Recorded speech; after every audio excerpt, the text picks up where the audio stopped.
Hey guys, welcome back to the Capital Mindset Show live stream. All right, so we're going to be using something slightly different, so hopefully it's going to be working. As soon as you guys start messaging back in the chat, it should be coming up here on this new software, and I can actually bring it up forward, so I don't have to actually use the other one, if it's working correctly. If it doesn't work correctly, oh, so sad for me, but I'll have to deal with it, I guess. So, yes, I see more comments about the liquidity crunch. Here we go. All right, let's see. Is this working here?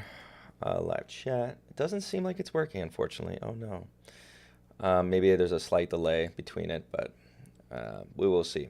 All right, so Florida Man shirt. Yes, I'm wearing a Florida Man shirt. This is a very comfortable shirt.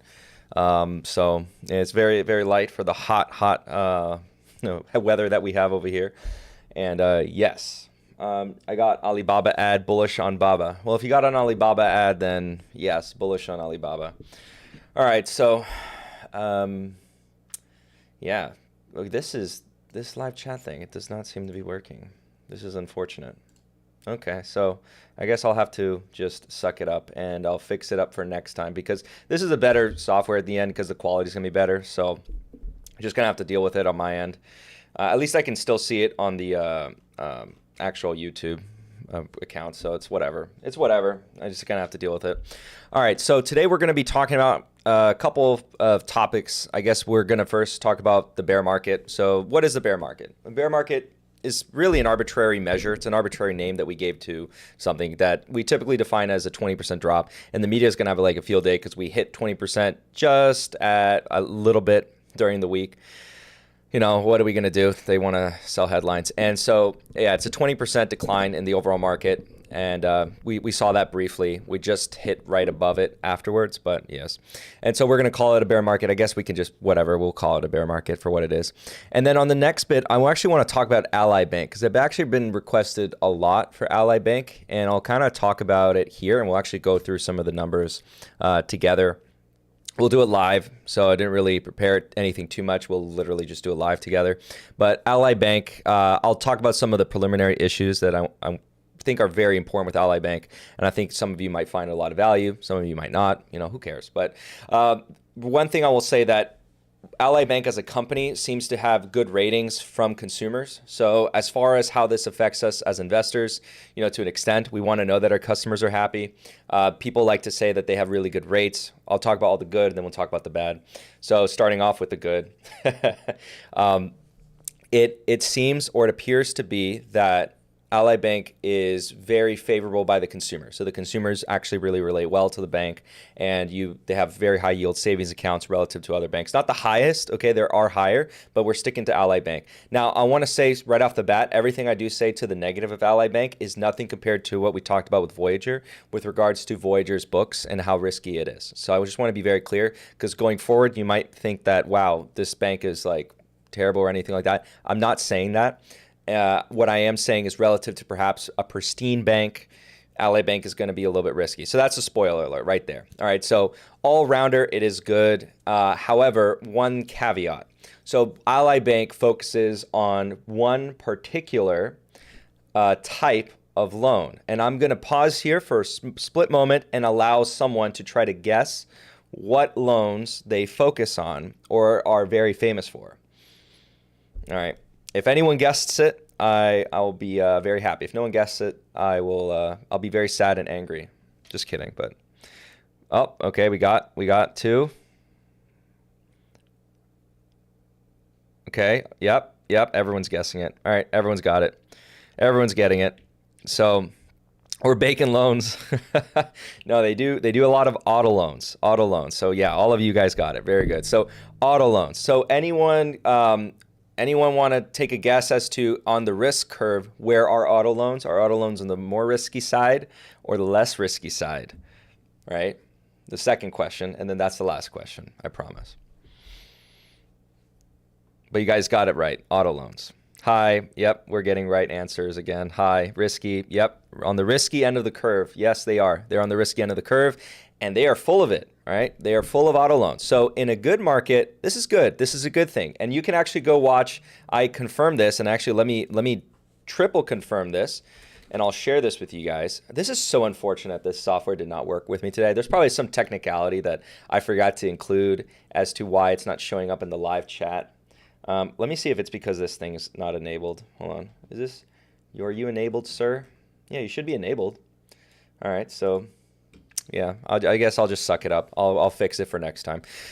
All right, so if you actually search up Ally Bank stock on YouTube, you actually get a decent CNBC video on it. It's this one right here.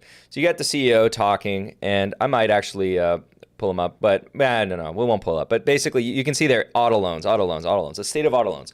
Why on earth would you ask Ally Bank about auto loans? Well, because they're a good glimpse. And so I've kind of said as good practice, for example, Wells Fargo is a really good bank to kind of gauge where the housing market's going to be in the future to some degree, because they are a really big player in the home lending space. They're a really big player. A lot of their actual balance sheet is focused on that. Well, Ally Bank is a really good indicator or glance, blah, blah, blah. See, there I go. Glance into the auto loan sector. So the auto loans and how those are doing. So the CEO, spoiler alert, 4 months ago was saying it's going strong. Things are great. Of course, he's going to say this, by the way, because CNBC is more like a sales pitch of your stocks, okay.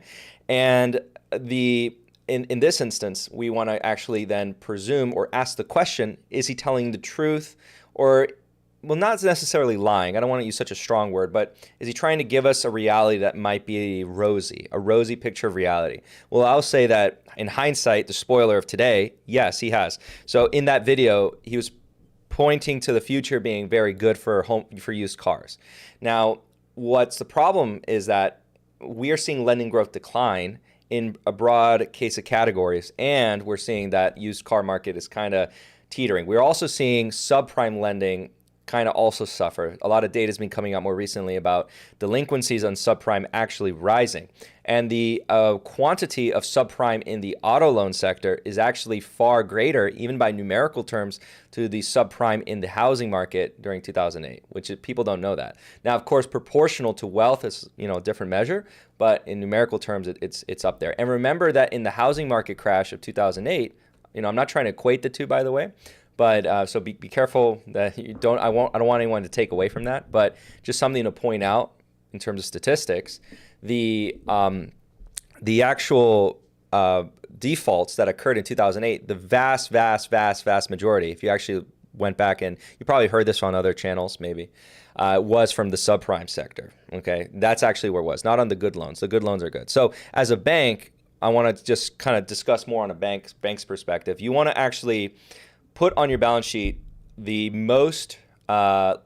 least risky assets possible with a certain amount of yield. Okay, so actually the priority should be risk over yield. And so we actually talk about different banks from different perspectives. So for example, Citigroup trades below book value, and a lot of people look at that and say, oh, that's really cheap because it's below book value. Now that's a good measure traditionally, and in a broad sense, it can be a good measure. But when you actually look at the details or the nuances of the bank, you start to understand or ask the questions. Hopefully you're asking the questions. Why are they trading at book value? Is the market really that dumb? Not really, because the quality of the balance sheet then comes into play, and that actually matters. So something like Citigroup should not be trading, for a variety of reasons, at the same book value as something like JP Morgan Chase. And like I say with price of sales or anything like that, those are comparative measures, right? We've always talked about price of sales, and a lot of YouTube channels talk about price of sales and use them as valuation metrics, which is really ridiculous. They are more comparative measures. Even in the private sector, when we're comparing one company to another company, we'll take a look at price to sales as a comparison between the two, right? What is the asking price of this company versus the asking price of that company? And then we'll kind of evaluate it on occasion in a price to sales measure, not really ever quoting a price based on the price of sales. We don't care about that. In that case, we might use enterprise value to EBITDA, which we've talked about in the past. All right, we got off topic there. I apologize. All right, back to the banks. So if we take a look at something like Ally, right? Well, what's on the books? Well, we know now, spoiler alert, on the books is a lot of auto loans. And I'll actually share briefly, real quick, the annual report. I'll zoom in. Oh, gosh, I am so upset that this software is not working because I want to pull up comments and stuff. But yeah, sucks to be me today. But I was like, oh, I get to play with a new toy. Total assets, well, I don't care about that. Where's your auto loans? Auto loans. It was like one of the first things they show up when I looked in. I took a quick glance. Auto loans, auto loans, auto loans. I think I might have passed it. If I passed it, I apologize. Or I might not have passed it yet. There it is. Okay, so automotive finance. So it should be at the very top because it's right there. So 7.1% estimated annual yield. That's pretty high, if I'm being honest, because I got an auto loan recently for my wife's car. We bought her car like not even a year ago, and we got like a 1.7% interest rate. And that was with the Bank of America discount. So now you know which bank I got. I just revealed that information. Uh-oh, too much info, but whatever. You can't do anything with that. So yeah, they also do auto insurance, but basically they're heavily invested in this auto market, right? So if the auto market ever sees some weakness, they're going to have some problems. And what are we going through right now, everyone? Well, we've been talking about this for a very long time that everyone's now discovering. Yeah, liquidity crunch, liquidity crisis, what do you want to talk about? And then you can point to lending growth declines and some kind of a three-factor. And I'm going to talk also about home builders after I'm done with this bank. So consider all of that when you're actually looking at a bank. What is on the books? And oftentimes it can be very difficult to really provide a precise evaluation of the books because banks can be very confusing. Inherently they are. And especially when we get into bank accounting. So like if I sat here and explained to you QE, maybe a good quarter of you will understand it or would understand what I'm saying. Another good quarter of you will not understand whatsoever. And 50% might understand a bit here and there about what I'm discussing with regarding QE or bank accounting, right? Because it's inherently very, and there's even, I'll even say this, it's not that I have the stick of truth in this instance. It's just that even among professionals, it's kind of even debated, believe it or not. But some things I think are absolute. Like, for example, banks can't lend out reserves, for example. People think that they can't. They really can't. You can't spend reserves, bank reserves. You can spend money, but you can't spend bank reserves. So banks can be a little bit complicated. And then there's the whole nuances of the differences between something like a primary dealer versus non-primary dealer, and then some of these things. So in a good market, something like Ally will do great. In a bad market, something like Ally is heavily exposed. And that's actually why, if I actually take us to the Ally Bank stock, I'll actually show you this. Why do you think the market heavily punished Ally Bank in this market scenario?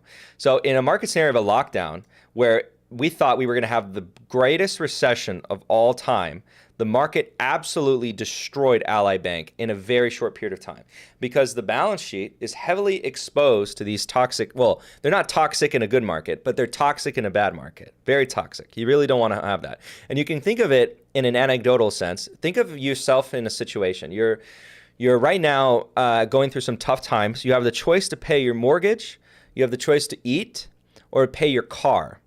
Okay, so your car's probably going to go before everything else, all right? And so in that case, right, you can think of it then, well, we've concluded logically, you're probably going to stop paying your car first. So holding a auto loan on the books is not as good as holding a mortgage on the books. That's kind of obvious, right? And, we get down to the hierarchy of what we consider a valuable asset. So let's get back to kind of the meta of like a bank. So a bank wants to take on as least risk as possible while it's generating yield. And this part is really difficult, and I'm trying to get better. And this is on me, guys. So I'm trying to get better at explaining this. And this echoes back to when I had my tutoring business. I always try to improve constantly. So I'll always want to explain this further and further and further, and eventually I get it. And I even practice with my closest friends when I explain them to something about the banking sector.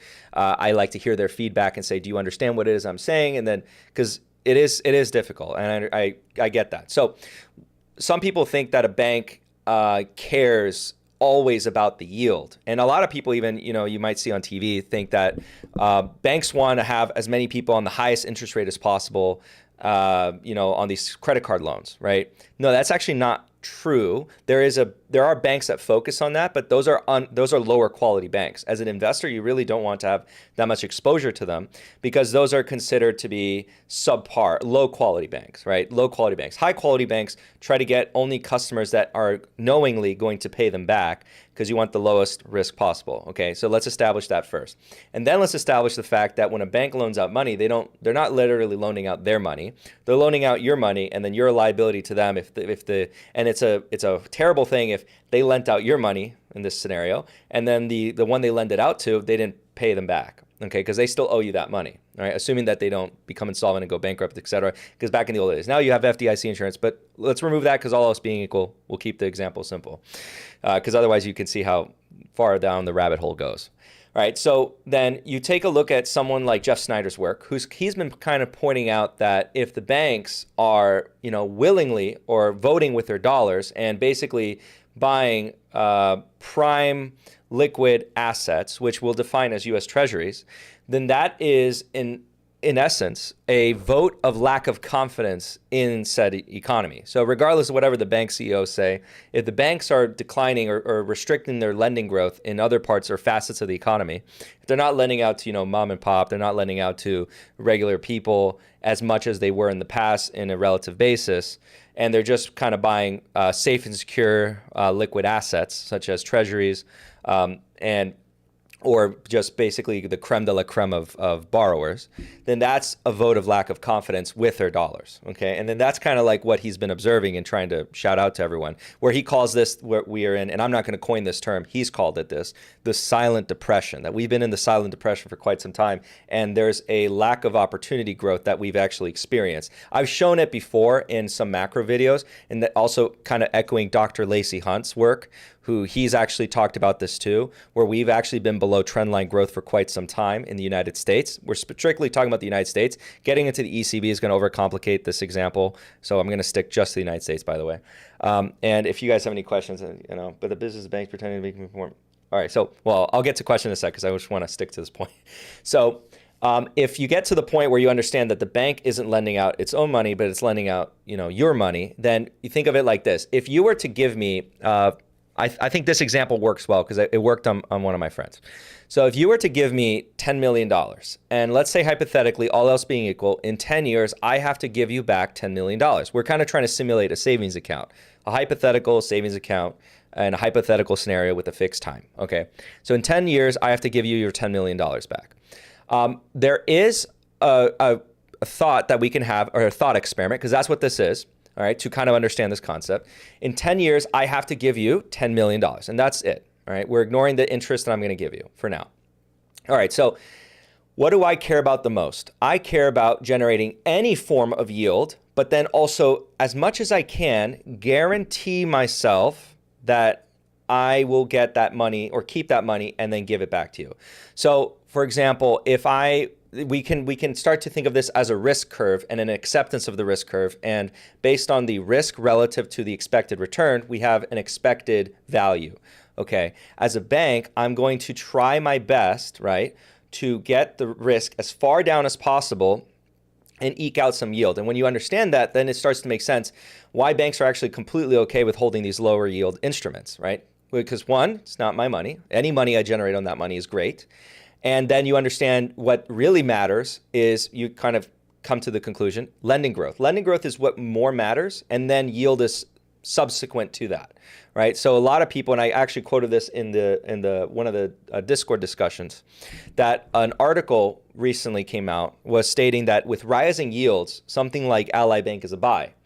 And we've discussed on the channel, at least, that rising yields do not necessarily equate to buying banks. Buying banks is not necessarily a good time when yields are rising because that's not the prime factor. The prime factor is lending growth, right? Because again, we have to think about it or go back to that example.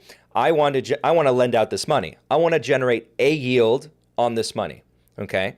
Any yield. And it's not really my money. And I want to generate the lowest risk possible so that at the end of the day, my liabilities are met, right? Me owing you the money because you want to deposit. Now we can overcomplicate it and say, well, it's an account that it's yours. This is not a CD. You don't actually have to lend it to me for 10 years. You can take out your 10 million whenever you want. So add that complexity, then you have a greater understanding as to why the bank will probably want to get on the lower ends of the risk curve, right? And then when we get to the higher ends of the risk curve, you start to kind of take some chances there. So Ally Bank takes a little bit more risk, right, with auto loans. And of course, they can afford a higher yield. I think it's like at 1.25%. Well, we just saw on their report, it was like what? They were generating an average of 7.1% auto yield on their loans, on their books. So estimated retail auto yield is what they call it. So they have perhaps a total yield that they generate on the books. and it's probably going to be higher than something that focuses, or a bank that focuses on more prime lending. Okay, so when we understand that, then things start to kind of make sense. The color starts to fill into the coloring book regarding banks, right? So again, they're not lending out their money necessarily, they're lending out your money. So I want to generate any yield as possible and the lower risk as possible too. I don't want, actually, if I had to start a bank with you guys and you guys were my partners, we wouldn't want to find a bunch of high-risk people who don't make much money and have them on credit card debt. That's going to be terrible, right? We're going to probably go out of business sooner rather than later. We're not going to be a good investment. We're always going to be on the risk end. I'd rather find a bunch of people who I can know are going to pay me back, and I can lend them out other people's money. I can generate whatever yield, any minuscule amount of yield on top of that. And then you can kind of marry the two best scenarios where yields rise and I can continue lending to lower risk clients, and those clients yields are rising too.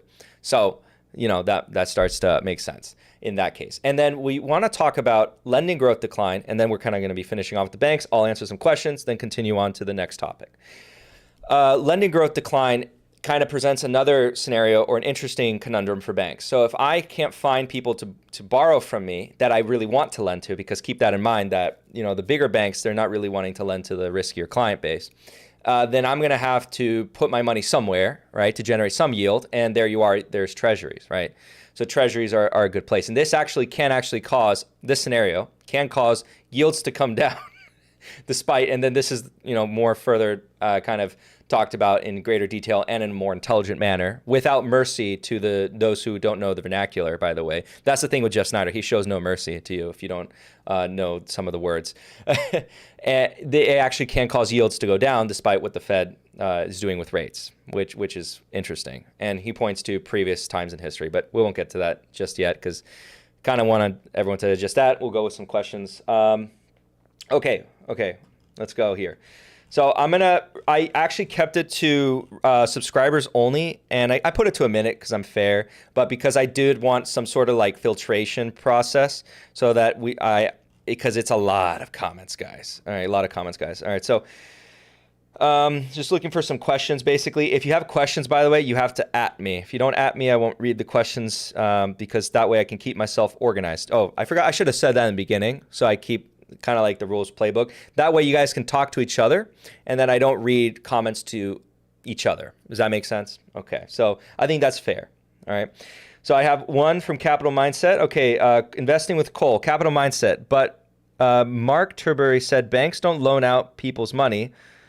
They make loans out of thin air. Well, they can generate more loans than what money they have, and that's riskier for the bank.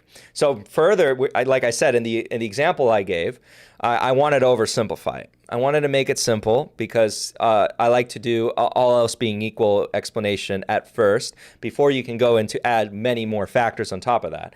But absolutely, they do actually lend more than what they have, and so depending on how much they do that, you can consider that the bank itself is taking on greater and greater sums of leverage because, if something bad happens, well, I'm over leveraged and I can become insolvent as a bank, right? The most conservative bank, for example, in an absolute most conservative scenario, will only lend out what it has in the vaults, and that's it. And we're done. But banks would like to generate greater sums of yield, and they're in the business of assessing risk. That's entirely their business. Similar to an insurance company, insurance companies assess the risk of they assess situational risk, and banks are in the business of assessing financial risk. So if you can assess financial risk better than another bank, you can take on more leverage and generate greater sums of returns. And that's fine. And banks, yes, they do. What you're hinting at is actually absolutely correct. They do create money. Banks create money. They create bank reserves, which bank reserves can be used, not actual reserves. Okay, bank reserves can actually be used in the market, right? You use it all the time. When you pay with your checking account, you Zelle someone, that's a bank reserve. You use your a debit card, you're paying with bank reserves. You're paying with money that then settles on a later date, etc. All right, so the Bank of Capital Mindset, I'm a shareholder. Don't dilute me, bro. No, don't worry. Won't dilute. I'll do opportunistic buybacks like my new video, How to Destroy Shareholder Wealth, which I think if you guys enjoyed that video, let me know. I got a bunch of comments, but I just got home, so I haven't been able to respond to all the comments. All right. Can you comment on BMW potential acquisition of Broadcom? Wow. Didn't even know this. Okay. So potential acquisition of Broadcom. Well, VMware, right? VMware, I think it might be an actually good acquisition. I need to actually take a look at what they're actually paying for Broadcom. Let me see what they're paying for it, because yeah, let me see here.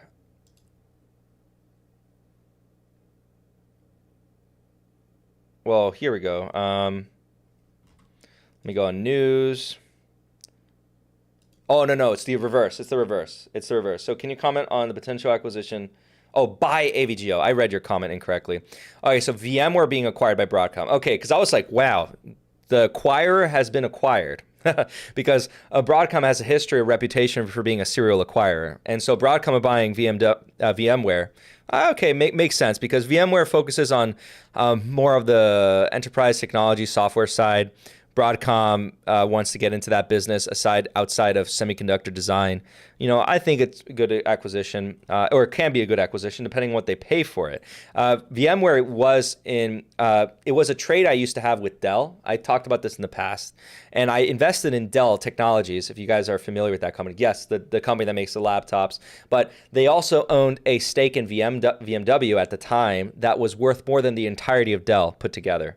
So there was an interesting arbitrage. It worked out in hindsight, but at the time it was not. People were saying, "Oh, it's not really worth it," or whatever. But anyways, so it appears as though they potentially are acquiring it, in talks to acquire. So we'll see how the details fan out. When the details come out, I can provide greater color. But yes, all right. So I'm going to be continuing through the questions, and then I'm going to get to the next topic, by the way. What brand of polo is that? Because I need to buy it. Okay, so this is actually Banana Republic. So this I purchased at Banana Republic. That's actually where I purchased majority more recently of my clothes. But I also buy clothes off of Amazon, because I frankly don't care too much. But I buy clothes off of Banana Republic, and for work-related purposes, when I want to go and be kind of business casual, I found Lululemon to be pretty good for that, because you can have clothes that kind of work for the gym and for work at the same time, so you can look professional. Just kind of like a side comment on that. All right, so more questions. Cool on 2K. Your question will be answered in some of the next topics, because I actually have commodities as a topic of discussion for today. So I'm going to skip your question for now, because I'm going to come back to it. Opinion on DCO SaaS business. DJCO. Okay, so DJCO. I'd have to... I don't memorize all the tickers. Oh, Daily Journal. Yeah, Daily Journal. Well, Daily Journal. Okay, so they have a good portfolio. I have a disagreement with one holding in particular. I have a disagreement with their holding in Alibaba. I won't get into it, but you guys probably know by now. And aside from everything, all of that, I kind of like the portfolio focused on basically these bank cash cows that they're basically plowing or getting money from. And then you have the optionality of the SaaS business working out. So I think it's an interesting company. And being that it has good managers is a benefit, because if it pans out, right, you are looking at a microcap. So it is kind of a value microcap. And value microcaps can, over time, yield higher rates of return because of their size, law of large numbers. So if it pans out that it's something big or something very, groundbreaking, which it's focused on the legal side of things. So the SaaS business is focused on like lawyers, servicing lawyers and such, right? That's how it started off as something else and kind of evolved into that. If they can really penetrate that market meaningfully, there is a lot of opportunity there. And being such a small market cap, law of large numbers, they don't have that problem whatsoever. They have the opposite problem in a good way, right? They can truly benefit from that. So I'd have to actually dedicate like a full day to actually look at it, then maybe call up some lawyers and see if they have experience with it, or introduce them to it, and then ask for their opinion whether or not it's good or not. And that's kind of where I would take it. Enjoyed your video earlier talking. Okay, so Dan Weston, enjoyed your video earlier today. I would love to see a follow-up video talking about the dividend stocks become a yield trap. Well, yeah, okay, tons of stocks I can talk about really with the yield trap. So I think more recently, AT&T was a yield trap. So I know that the allure of dividends is passive income, right? There is an allure. There's an inherent allure, and I understand it, and I enjoy it. And by the way, like, for example, you guys know I'm not a dividend onlyist. I'm not a buybacks onlyist. I'm a very nuanced. I'm just an investor. That's all I consider myself. I'm not a value, I'm not a growth. I disagree with all those labels, right? I think all those labels are silly. I think they're just investor. And if you go to like Buffett's definition, all investing is value investing, right? And I kind of agree with that, because even like growth, well, growth actually beckons value, right? Because, you know, if you're growing, you're growing, right? There's a value to that growth. Anyways, getting ahead of myself. So lots of dividend traps. I can make a video dedicated to dividend traps, actually, and kind of how to spot them. There's really quick ways of spotting them where anyone can really spot them. And then there's kind of more difficult ones. So some of them are harder to spot than others, because a quick way, I'll just say it because it's, you know, it's easy. You can just look at the payout ratio based on a cash flow yield or an earnings yield, and then you can kind of spot a dividend trap. That's a quick way. Sometimes they'll be a little sneakier. So you'll have some that, you know, pay a reasonable dividend relative to how much they earn, but their business is in a place where, you know, it's not doing so hot, and they're in a capital intensive business, so they might have to cut that dividend eventually. So an example, like AT&T. AT&T is in a very capital intensive business, high dividend yield, but that doesn't mean it's unsafe. You looked at the dividend payout ratio as your second check mark. Well, you know, that doesn't seem unsafe. Well, then you kind of consider, okay, well, the business that they're in is very capital intensive. Looks like they need to make more capital investments into the future, and they're going to have to sacrifice something. Something's going to have to give in the cash flows. So, you know, the dividend had to give, and I think my wife has arrived. Yeah, she's arrived. So, yeah, that's basically what I can do a video on that. Oh, you guys like the buyback vid. So Sean Stanley appreciating the buyback vid. Thank you. He wants his gold chain back. Oh, yeah. So this is an Italian gold chain. So it's something that fathers give to their sons, I guess. What was that, Sweets? You brought tacos? Oh, we're gonna make tacos. Oh, we're gonna make tacos tonight. All right, so cool. My wife and I are gonna make tacos tonight. All right. Fire tacos. What are you putting in the tacos? Chicken tacos? Okay, that's fair enough. I like chicken. So John Travolta called, you should do a reaction video to Oswald's and Tesla valuation video. He's a professor at NYC Stern University. Oh, that's actually already put in the list because you requested that already, or at least someone has requested that. But I'm going to actually put it up to vote next week, because I at least try to put one reaction video up for vote in the voting on Discord. So I'm going to write myself a reminder. Professor NYC. Professor, and I'm going to get to the next topic, by the way. Going to read this last question and then get to the next topic. If I get honest, do you think retail companies, best like Best Buy, continue to get wrecked this week? I think it's a good possibility that retail continues to have some weakness this week. So, you know, might be unfortunate, but because think of it, and especially something like Best Buy, especially something like Macy's, if the other companies are experiencing declines in discretionary spending, like Walmart and Target, I would especially expect something like Best Buy to get hit, because, you know, I understand that I can't look at myself, and we all have to be careful with this, because, by the way, all of you that are looking up investment videos, you guys are already in a minority, because assuming you guys are looking at investment videos, it makes some presumptions about you. The presumptions are the following: that you have some sort of disposable income to invest. You're not completely suffering right now, right? That's the assumption implicit in someone who watches investment videos constantly, right? You're looking for something to kind of derive inspiration or understanding as to where to put your money, right? So you're doing that. So you can't use yourself as anecdotal evidence. So if you're going out and buying a TV, right, you can't say everyone's going out and buying a TV. You're not everyone. You're already in a minority of people, okay? Believe it or not, globally especially. So, but taking a look at something like Best Buy, well, we're looking at Walmart, Target. When they reported, they showed slowdowns in certain types of products, right? Not in the necessities such as groceries, but in the other stuff like TVs and stuff. And what does Best Buy sell? A lot of TVs and stuff. So a lot of discretionary spending there that people kind of stop spending first. So, and let me finish this. That's the video. So that was answering that last question. So I do expect them. Costco's the one company of those that basically their business model is unique in the sense that they make a majority of their profits from the actual memberships, not necessarily the retail sales. So the retail sales is basically like a at cost run business. And Well, the beauty of that is the membership part of the business goes straight to the bottom line. So it's really nice in that way. And then they might be more shielded from this than something like Walmart, right? Walmart has the membership business, and they have Sam's Club, but it's not the same as Costco, where the Costco is that. Now, that doesn't mean that Costco isn't overvalued. Costco, let me actually pull them up. Stock. All right, so Costco Wholesale Group.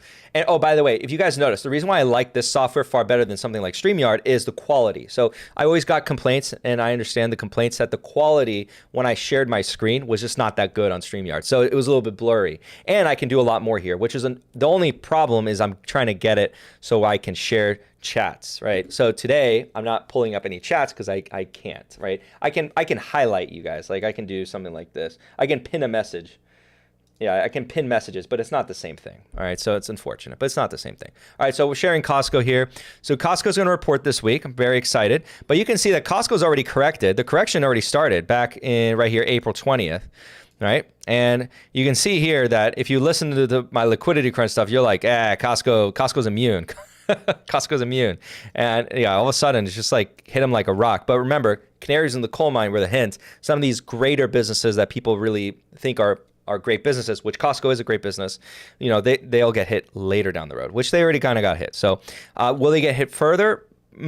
Perhaps, but I'll say as a business, they're not going to get hit. The share price, different story. Share price might fall continuously because they might continue the momentum because investors might still sell the stock, right?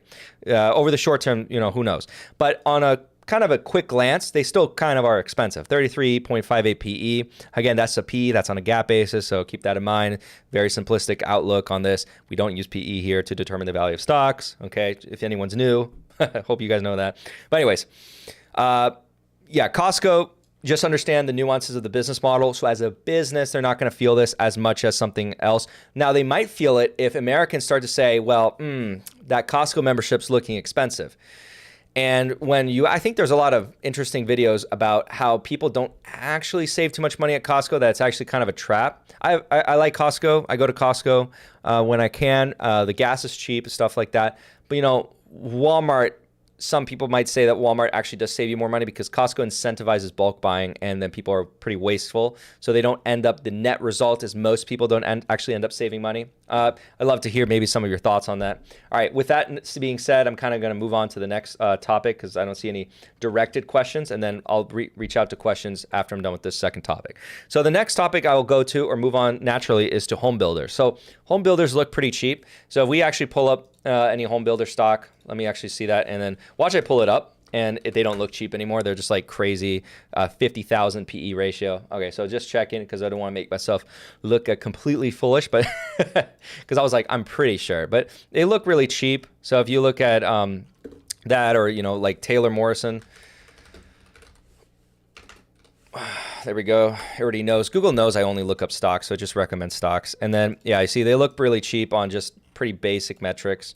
I'll keep it to the white, for example. But the Taylor Morrison, Toll Brothers, all these companies, they look cheap on just a PE basis. And that's, again, basic, but, good like kind of smell test there. Now, when they look cheap, the thing is with home builders, they're cyclical. Cyclicals always look cheap, and that's always typically the worst time to buy home builders is when they look cheap. And home builders have been requested quite often. And then people are kind of saying, well, why is the market disrespecting the home builders? It doesn't make sense. They look so cheap. They're making all this money. All these factors are in their favor. What's wrong? What is the market telling me? Well, the market's telling me that it's implying that this is not going to last. All right, so then I'll point to some three factors. And these are three factors I cited in the Discord community, or in the Deluxe Discord community, because I was kind of share this with you guys here, is the three factors include rising rates, lending growth, rates, building supplies, supply of housing. All right, so those are four factors actually, but two of them are kind of related. So I kind of put them together. So with home builders, you want to consider, well, what do they have going for them that people kind of cite? Well, people cite, supply's down, right? Because supply is being bought up by investors, and there was an underbuilding of homes throughout the past decade. All right, cool. So we'll put that to the side. We'll consider that for a moment. Okay, so then what's in the secondary factor? Well, we need people to buy the homes. We don't also need supply. We need demand, but we need availability to fulfill that demand. So the consumers, it's not so much that because, when you remember, well, actually, you know what? Let's pull it up. Let's pull up a basic supply demand curve. We're going to get into some economic theory, all right? Some basic economic theory, but economic theory nonetheless. All right, I just want an image. I don't care about anything else. Just want to pull up an image. Give me an image for the people. All right, give me this image. Cool, beautiful. All right, so remember this thing from your high school, college, whatever it is you studied this in. So supply demand theory. So we have supply and demand, but we have quantity demanded and price. So if we don't move the demand and supply curve, let's keep those the same. Let's say price just rises arbitrarily, all right, for a split moment. Well, that actually removes the equilibrium price and quantity demanded. But quantity demanded is actually what the consumer will get, right? Demand is what they want. Quantity demand is what they actually will get at that given price. So if let's say we move price, they don't have one here where it does that, unfortunately. All right, well, actually, let's do this one. Let's look at this image, but ignore the supply. Pretend the supply is not even there, all right? So the supply is not even there, and price moves from price 1 to price 2, right? This moves it out of equilibrium, and we get a decrease in quantity demanded. So this is the key that I want to highlight. Quantity demanded will go down. So what I'm saying with that is it doesn't matter that everyone wants a home. Everyone can want a home, but if no one can afford a home, they can't actually, the quantity demanded won't actually be realized at equilibrium, right? Because basically, for whatever reason at the time, the price is too high. Well, what is that price actually at? So what is the price? So you can buy a house with cash, or you can buy a house on margin, on loans, on debt, on mortgages, right? So then mortgages comes a secondary factor. That's very important. So then we look at lending growth. Well, we've been looking at lending growth. Lending growth is in decline right now. Wells Fargo told us that. The mortgage outlook doesn't look too good, too rosy. So then that's a problem, because maybe the price, and this is something that I haven't been really talking about too much, but other people have been talking about more extensively on an economic basis, on a macro level, that maybe rates going up is sort of a problem or it's indicative that if the demand is destroyed too much, that's showing that there was a problem to begin with. There was already a problem in the system, right? Implicit. And that's going not to go all the way back into Jeff Snyder's points, but that we've been in a silent depression, as he calls it, for like the past 20-ish years. And so, because he says in a normal system, this shouldn't really be happening, right? This shouldn't be occurring, that these drastic changes. But skip that for now. Come back to this. Come back to the home builders, right? And I'm saying that to myself because I know I go on tirades. I know. Okay, I'm self-aware. Okay, so they're cyclical businesses, but when we consider all these other factors, and I'm going to get to commodities because, like I told you, whoever was the commentator on the commodities, I will be discussing your question. Okay, but with home builders, right, we consider the factors of lending growth, rates, and building supplies. We know building supplies are also very expensive. So if building supplies are expensive, that means that something has to give. They either have to raise the price of the homes, which then includes that the end buyer, the consumer, must also take on more debt or have more cash to purchase that home. So the price is elevating there. And regardless, we get to let's actually get into commodities because we're talking about building supplies. So building supplies kind of deviates us into that category of the commodities, which commodities right now are a lot more elevated, to say the least, than 2019. 2019 levels, they were a lot lower. And remember that just because the price goes up on these things doesn't mean that people can necessarily afford them, right? If something goes up 500% and the company has to raise prices by 500%, again, going back to that supply-demand example, right? That doesn't mean that the consumer is going to be able to afford that. Again, ignore the supply, right? Just focus on the price going up. Ignore supply 2, right? Supply curve 2 doesn't exist in this example. Well, that does mean that quantity demanded is going to decline, and we can have a different kind of analysis that we can kind of generate from that. Well, what is that effect that will occur? Because is the raising in price going to offset that decline in consumption? Not always the case. And it's actually very difficult. It could have a cascading effect because we also then think about how that affects sentiment as a whole. So we may have a supply, not a glut, but a supply constraint, right? Because we underbuilt from the 2008 financial crisis, et cetera. We have a lot of homes being bought out by investors. Okay, we have all that, right? We can acknowledge all that. But let's say, again, we don't have a demand problem. We have people who want homes, but we have people that can't really get the homes. Okay. So it's not a demand curve problem. It's a price problem. And so we get into like long run aggregate supply, long run aggregate demand situations. We won't get into that. But those are some factors to consider. And if you think about it, the home builders have to take different changes in either of those factors have various impacts on the home builders. Again, think Toll Brothers, think Taylor Morrison. So if rates have X, effect, and then we look at lending growth have X effect, which one do you think is more important? I think lending growth is of greater importance to them than rates per se. So rates going up doesn't matter as long as people are still borrowing. Because if rates go up to 10%, and people, they have enough income, they can afford to take on these loans at 10%. That's all well and good. They're still going to generate sales. That's fine. They're still going to sell the homes. But if rates go up, and then let's say that has an effect because they're not necessarily independent events, we have to consider there is a correlation between lending growth and rates, right? Lending growth and rates do have a correlation because rates is the price of money. It's the cost of you buying a home or buying money. You're basically buying money. It's the cost you pay to get capital, right? And we talk about this with businesses, with personal loans, et cetera, with mortgages, right? So if I give you an interest rate of 10%, that's the cost of your mortgage. If I increase the cost 20%, can you still afford that mortgage? Maybe, maybe not, depending on how much you're making. All right. So if wages don't grow to the same extent that the cost of borrowing is going up, well, that declines lending growth. We're seeing that. That is more important to a home builder than anything else. So it kind of is downstream of the bank. And that's why I say, or why I've been saying that the Wells Fargo report makes me think, I have a hunch that the housing market is going to show, unless something changes, because things can change on a dime. That's the thing.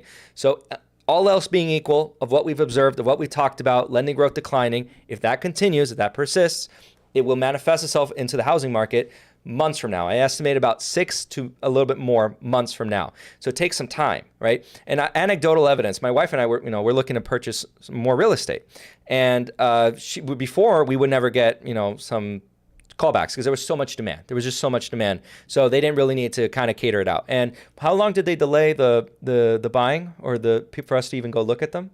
They delayed it, but to when? First they delayed to August, now they delayed to January. Okay, but what was the original? So delayed it to August. They delayed to July.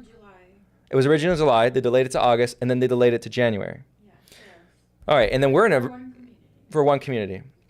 So we're in a hot housing market, right? In our area specifically, a lot of people are moving here, and then they're already kind of doing that, which kind of tells me they might be a little bit nervous, and they're actually like reaching out now, which is weird because the behavior, this is anecdotal evidence. Be very careful about anecdotal evidence, but it's weird behavior versus how they were, 6 months ago. 6 months ago, you had to like go out of your way to talk to them, be like, hey, I want a home, please, please, please, please, please.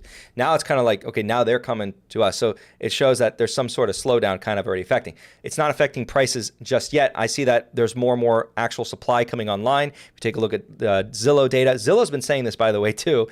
So I'm not like just pulling these things out of my rear end, but Zillow's been saying that, okay, well, we expect there to be a slowdown. Okay, well, all these things are kind of lining up in a row that we might see a slowdown in about 6-ish months. Now, this is good if you're looking to buy a home. So if you're in that position, it's a good time. If you're looking to sell your home, hopefully you sell it like soon, but because if you don't, depending on your market, it always depends on the market, depends on the area, depends on a bunch of factors, might not be as good of a price as now than what it will be. Well, sorry, reverse that. The price in like 6 months won't be as good probably as it is now, maybe, but it depends on the market. Okay, so yeah, building supplies, all this can be going up, the price can be going up, and the price of money can be going up. That's all kind of negative. It's not the worst case. So worst case of all is that, supply is also growing, all right, on top of that. So they already have, in my opinion, what they have going for them, this is what the market is pricing in. They have lending growth declines and rates rising. Well, those are kind of together, put them together, and building supply is remaining elevated for now, for the foreseeable future. But supply of housing, we're assuming, remains flat to lower, right? So the supply is going to help them a little bit. But let's say supply elevates, because maybe it can happen, by the way, in housing. People can be like panicky, a little bit panicky, especially if they think they're going to go underwater.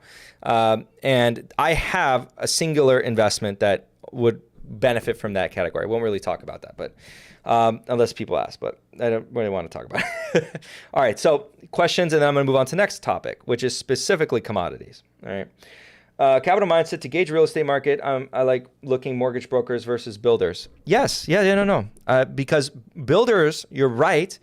And a big part is builder data is always optimistic for some reason. Obviously, we know why, but it's usually optimistic, okay, in nature. Okay, so I like United States Steel, ticker symbol X. Do you think they're going to... Do you think they are going through the same type of cyclical moves where it looks cheap due to future expectation? Yes. My opinion. Yes. And I'll actually pull up United States Steel. So that's ticker symbol X. And there's two stocks in the United States that are very popular among the steel investors. That's Nucor and United States Steel Corporation. Nucor is the big boy. United States Steel is the smaller boy. All right. So $6 billion market cap. And you can kind of see here the longer term, but let's focus on more like the 5-year. So this was from the tariff explosion. So, companies in the United States had to buy more from this. But again, what's a good corrector of high prices? High prices. The cure to high prices is high prices in the commodity space. In fact, I'll say this. If you guys are ever going to be a commodities executive or an executive of a company for commodities, what you want to do, put on your twirly mustache and your monocles or monocle. You want to make sure that you usurp the power of the state to reduce supply artificially of your product. That's the way to profit the most. All right. Hint, hint, nudge, nudge. There you go. I have just described to you the higher level strategy of commodity-based businesses. You want to do that. If possible, if you're big enough, you want to do that. All right. And that's the only way to do it. You have to hopefully live in an area where the state power is strong enough to do that. And then you usurp state power to artificially limit supply to some degree. And it's better if you get the population on your side to do that. So then you can kind of have a easier time doing that. But there you go. I've just provided like a mini consulting service on that. All right. So United States Steel Corporation, I would say on a hunch, I think that, it's more probable that they are on the cheaper side because the market is kind of reflecting that this won't last. Right. And so I'll segue with that question into we got a question on home builders and I want to talk about that. Then I'll go into that. So what do you consider when buying a home, new or not, I consider is best for resale in the future? Do you plan to get a forever home? So yes, eventually I think, we'll get a forever home, right? She's nodding. Just say yeah. Yeah, you can say yeah. Be like, yeah, hell yeah. She's not too excited, I guess. Okay. No, she's just nodding. But yes, we plan on getting like a forever home eventually. But, it depends on what it is that you're doing it for. So, for example, conventional wisdom would say that if it's going to be for the purposes of a rental property, you don't want to spend so much on the interior. What you want to actually focus on, and this is knowledge from family, right? So I'll kind of extend this knowledge to you guys, is when you get a home, if it's a new construction, always get all of the structural upgrades, not necessarily cosmetic upgrades, but structural upgrades, all of them.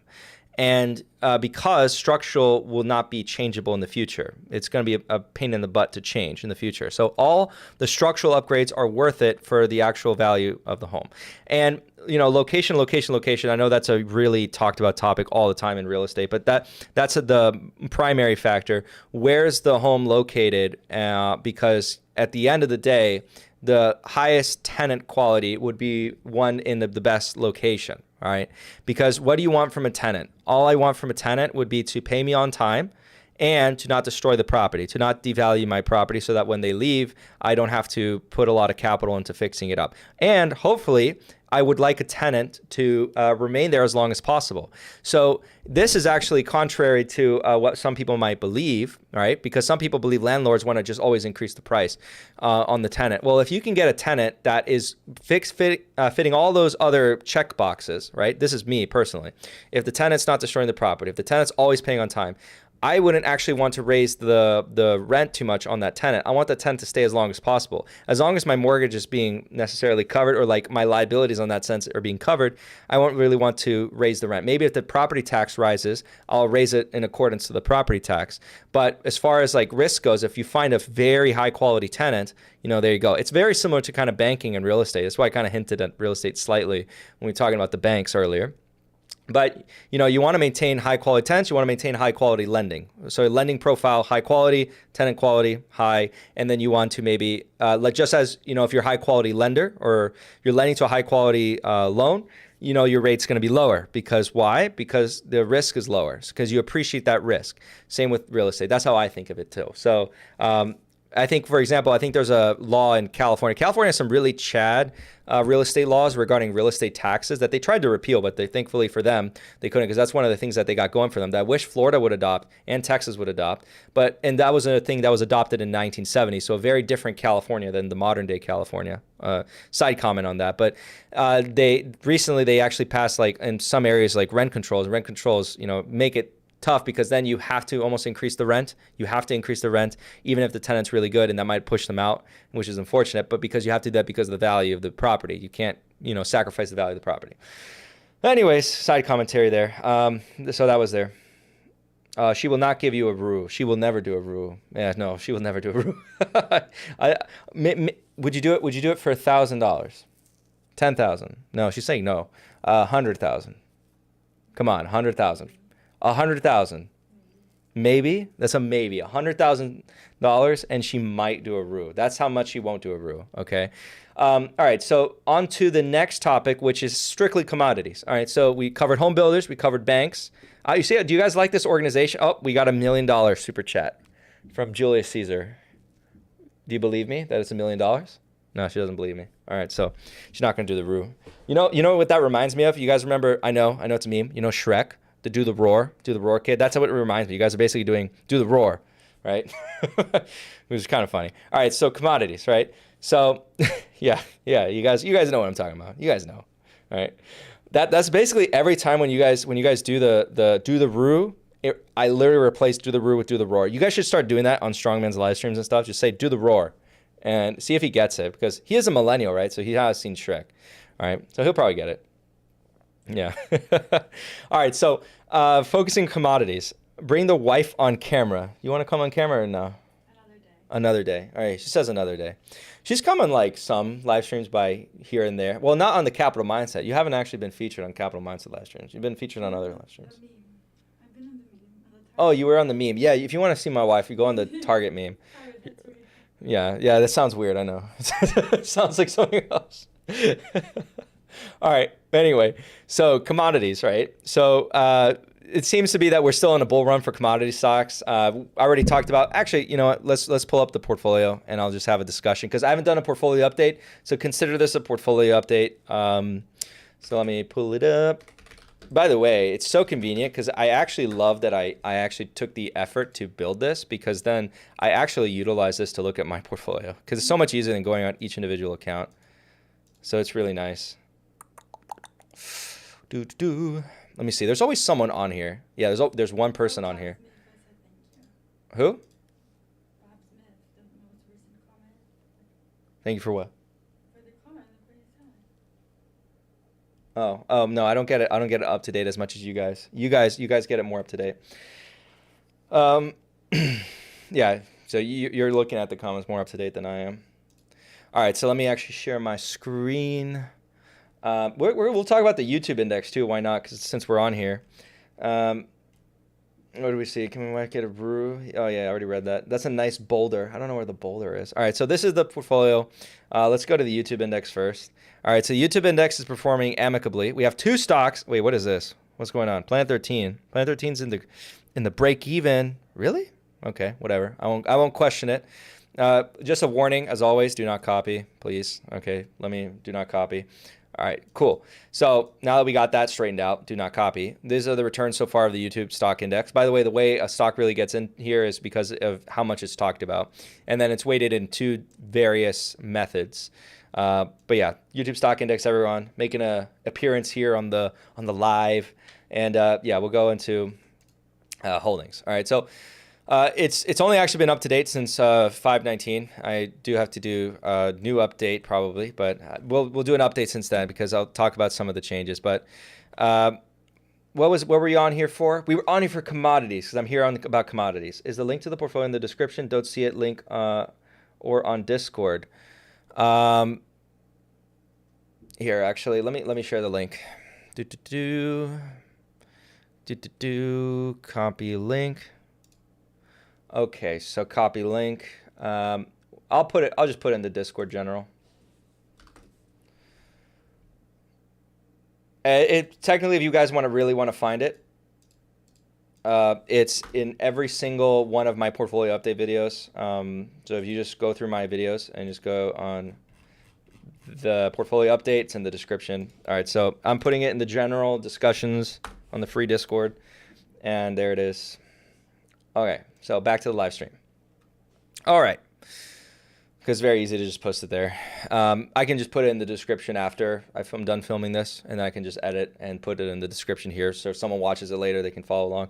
What is your original thesis for Honeywell? Why did you exit? Thanks. Well, my original thesis on Honeywell was how I thought it was an underappreciated industrial stock, and people don't know this, but they have a lot of technology businesses underneath that, a lot of industrial technology companies, software businesses underneath it.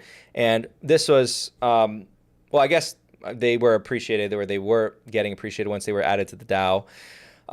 And I kind of exited because I thought the market was getting ahead of its skis with regards to Honeywell. Of course, it took me some time before I decided to really liquidate the position. And remember that there's a million different reasons why someone might sell a stock. I sold Bristol Myers Squibb, and in the video talking about selling Bristol Myers Squibb, I also stated, not ironically, but that it's a good business. It's a good business, probably a good investment. And my co-host at the time, Austin, if you guys remember Austin, he was invested in it, and he continued to invest in it, and it's performed really well.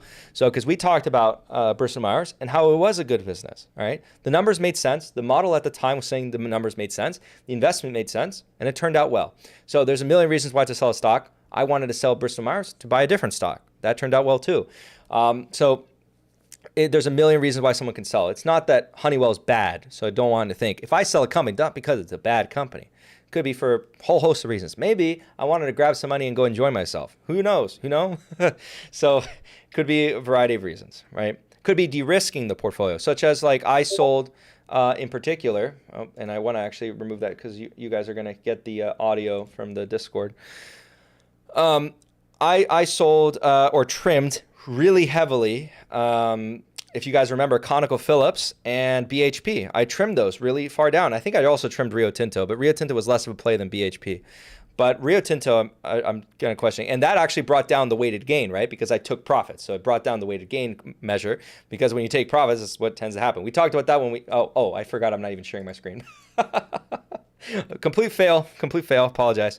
All right, so I took down ConocoPhillips a lot, really drastically, to about 2.45%, and I tend to kind of no. It's because there's a delay, sweets. There's a slight delay. But yeah, ConocoPhillips, I drew it down, and now it's at 2.45% of the portfolio. What are the best tacos? Oh, I don't know, meat tacos maybe, like steak tacos. Chicken tacos are pretty good. Shrimp tacos, oof. There's a place nearby that does all-you-can-eat tacos on Taco Tuesday, so on Tuesdays. And there's a place I'm going to hit up tomorrow with all-you-can-eat wings with the boys, All right, anyways, you guys didn't ask for that. You guys got information. You guys come here for stock information and... not stock information, but stock talk, right? We are all, I think you 191 people, all of you guys are complete societal freaks, okay? All of you are freaks. You guys all just come on here. You spend your Sunday evening listening to a guy talk about random freaking companies. You guys are freaks. Admit it, okay? Deal with it. I'm just kidding, of course. I love you all. All right, anyway, back to the fun. All right, so we took down ConocoPhillips. We took down BHP. Of course, that had a reaction. We profited really tremendously. Why did I sell? Well, that goes with the broader discussion of what we're talking about now. Well, I think that, the cure for high prices is high prices, right? And I think that's kind of... I think I'm de-risking the portfolio to an extent, and then I'm also maintaining a exposure to it. So if it continues to benefit, I'll get some exposure to it. I'm happy with the 2.5%. By the way, please tell me how does the quality look like? Maybe you can see. Does the quality look good on your phone? Can you see the numbers really well? If I look close, yeah. But I'm on the phone, so. No. Okay, if you can look close, so then I'm going to zoom in because I know some people look at me through the phone, so I want to be accommodative. How about now? Well, let me know when it updates because I just zoomed in. All right, so this is good? Perfect. Awesome. All right, so really, if you guys have any questions about any positions, now's the time to ask, and then I'll answer some questions on some positions. Okay, you guys can see well. I love to hear it. All right, because this software is way better, and I can notice, by the way, the amount of people well, I don't know if this is I think is an all-time record for people in the videos or views. So this is good. All right, so we do have the speculative side of the portfolio. You can see actually how it's absolutely getting thrashed right now. The ones I might be adding more to on the way down, well, except for one position. Woo! But that's more the insurance play. That's the one I say I don't like to talk about too much, but there it is. So Overstock, Zillow, I might continue to add down, but at the same time also kind of because I want to focus. You guys know my cash position, but consider my cash position in the context that I'm looking to buy or purchase property. But BurgerFi, that's a fun stock. So I always, by the way, I want to highlight on the right here. It says which ones are my actual speculative investments and which ones are not. So just to be very clear on that. And And we remember, by the way, Prosus was purchased from the tax loss harvest strategy of Tencent. So we did that. Alibaba and Tencent were the two stocks that I hold from the VIEs that I'm not going to be making any dedicated videos to until the stocks go up. All right, that's the only way I'm going to trash them anymore. I'm only going to trash them if the stocks go up because, yes, it is easy to talk bad about a stock when it's down. So I'm stopping. I haven't made a video since the last one. All right, but anyways, barbecue holdings. Yeah, that's all really we'll talk about. All right, so we'll message. I thought it was restricted. I was like, oh no, did it? I thought it censored you for a second.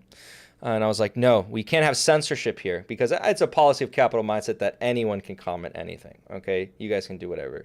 Have you done a deep dive on Warner Bros. Discovery? That video is coming. So unfortunately, sad face, the popular investor did not respond back because I guess he's a busy guy. So we're gonna do a solo video on Warner Bros. Discovery, and that's gonna be completely okay with me because I think Warner Bros. Discovery is a stock that I do want to actually break down really deeply or deeper and really see whether or not it is a position that I want to build up more beyond an ancillary position, right?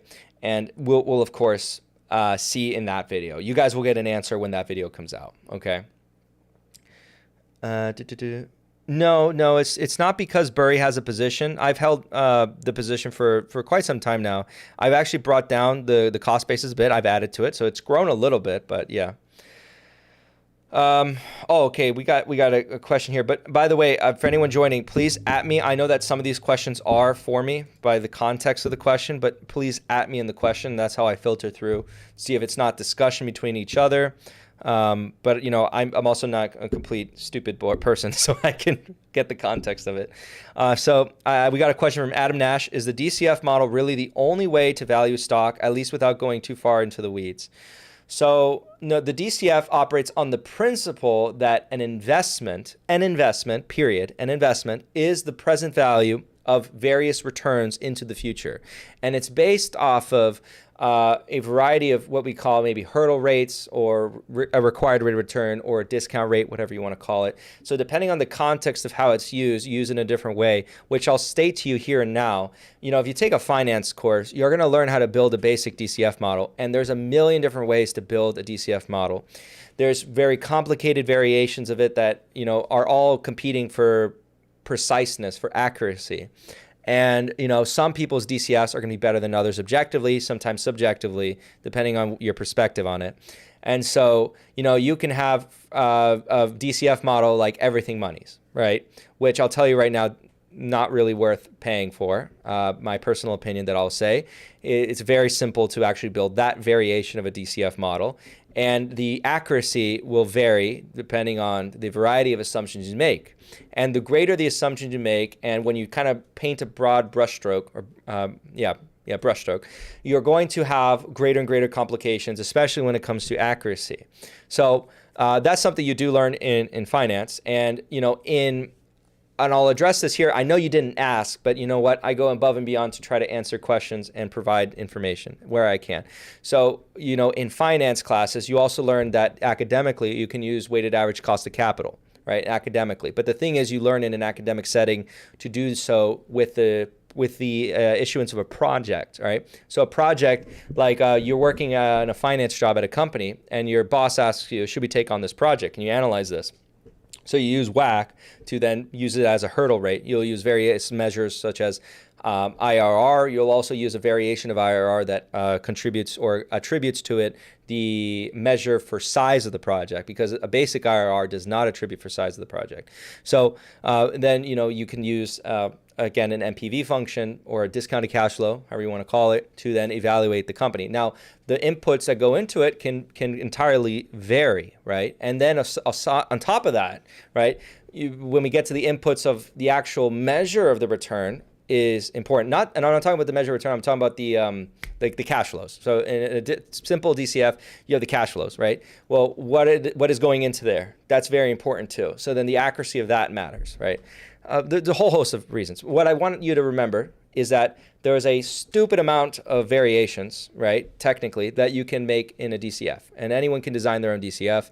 And the accuracy will vary on person to person, on design to design, depending on what it is you're using it for. Some DCFs are utterly useless for certain types of companies, right, because they're not designed properly. They're not designed to adapt to different companies, which makes it a problem, right? So yeah, that's often a problem that some people might encounter, that they're using a DCF like again a broad brushstroke, and then they're coming up with evaluations that are inaccurate, right, on certain kinds of companies, which is a big problem, and can cause you a lot of loss. So I'll finish off with that question to answer this. The DCF tool, it is simply that. It is a tool, and it will not make you a good investor. It will make a good investor better at investing, but it will not make a bad investor a good investor. It won't do it. It just won't do it. And just like how we were talking about on Strongman's live stream, having dinner with Warren Buffett for an hour will not make you a good investor. It just won't, right? It can make a good investor get some perspective on various topics, but you already have to be a good investor to make you a better investor. You can't become a good investor from just an hour of talking with a really good investor, right? Make sense? Yeah. Do I have a short position on Tattooed Chef? No, I do not. I do not have short positions right now at the present moment. Well, that is a lie. I do have two financial instruments that I have. I haven't actually made videos on them because out of responsibility. And technically, remember, my publicly traded stock portfolio is that. It's showing my publicly traded stocks. And if you watch the original video showing my portfolio, it is that, right? So I can have other instruments outside of that, and I don't show my options. I do not show my options, and I will not show my options out of an abundance of responsibility, because I do not want to encourage the use of options by people on the internet. I do not want to do that, right? And only the purpose of the portfolio is for simply transparency, not to be copied, and I do not offer a service. So I'm giving you a long-winded answer, but no, I do not have short positions in the direct sense of a particular stock. I do not. All right, fine. You know what? I'll share. I have one instrument, and I'll share this, but I'm not going to. I'll share it now, because the thing is, I was hesitant on even discussing it before, because it can be dangerous, right, to kind of participate in. And I'm saying this now, and I'm saying that now before I say what it is, because I'm careful. And I was actually having a discussion with Austin about this the other day. Austin, if you're in the chat, you know exactly what I'm about to talk about.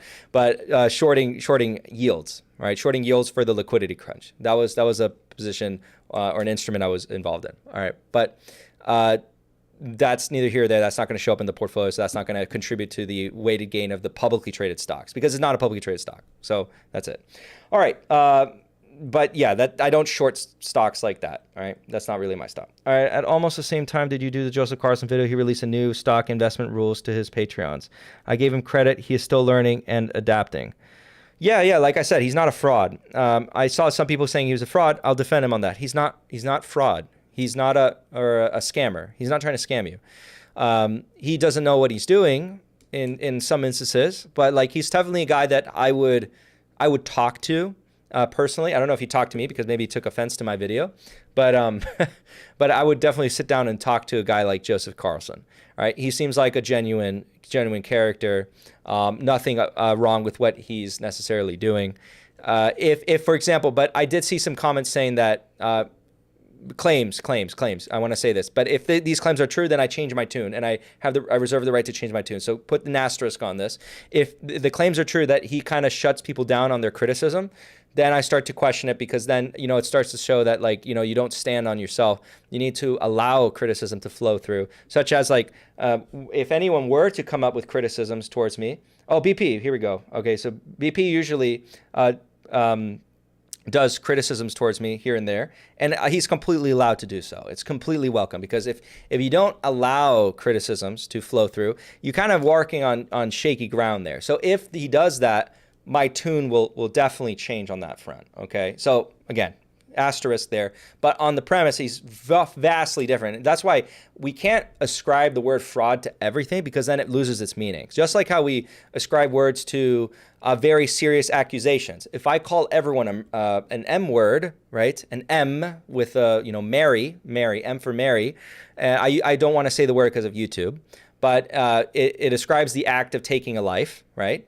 If I call everyone that, and they don't do that act, right, the word kind of loses its meaning, right? And you guys can kind of relate to that. So we call everyone a fraudster. The word fraudster then loses its meaning. And then we can kind of compile people into the same place. And you guys maybe know, or kind of can take a guess who I would ascribe that word to. Won't say it verbally, but you guys know who. Then yeah. All right, so Bob Smith. Bob Smith. Oh, put at Capital Mindset, not at Fabio, because I might miss it, because YouTube doesn't highlight you when you don't at Capital Mindset. It just, puts it as a random comment. So I almost missed your comment.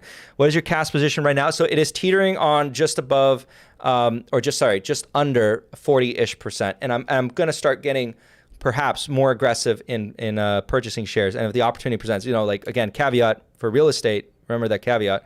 But, it could, if opportunities arise, I might have to change my mind. I'd be like, all right, well, real estate can wait. I'll just put more leverage then. All right, so Capital Mindset. Okay, so, yeah, because I almost missed your question. So at me at Capital Mindset, otherwise I won't really see it. Any update on model release? Still August 2022. So actually, my developer actually was releasing to me updates yesterday, and it's looking really good. So we got the actual API data to function correctly, so it's pulling about, if it is available, 30 years of financial data. So it has to be available. Otherwise, if the company didn't IPO or didn't exist, it's obviously not going to be there.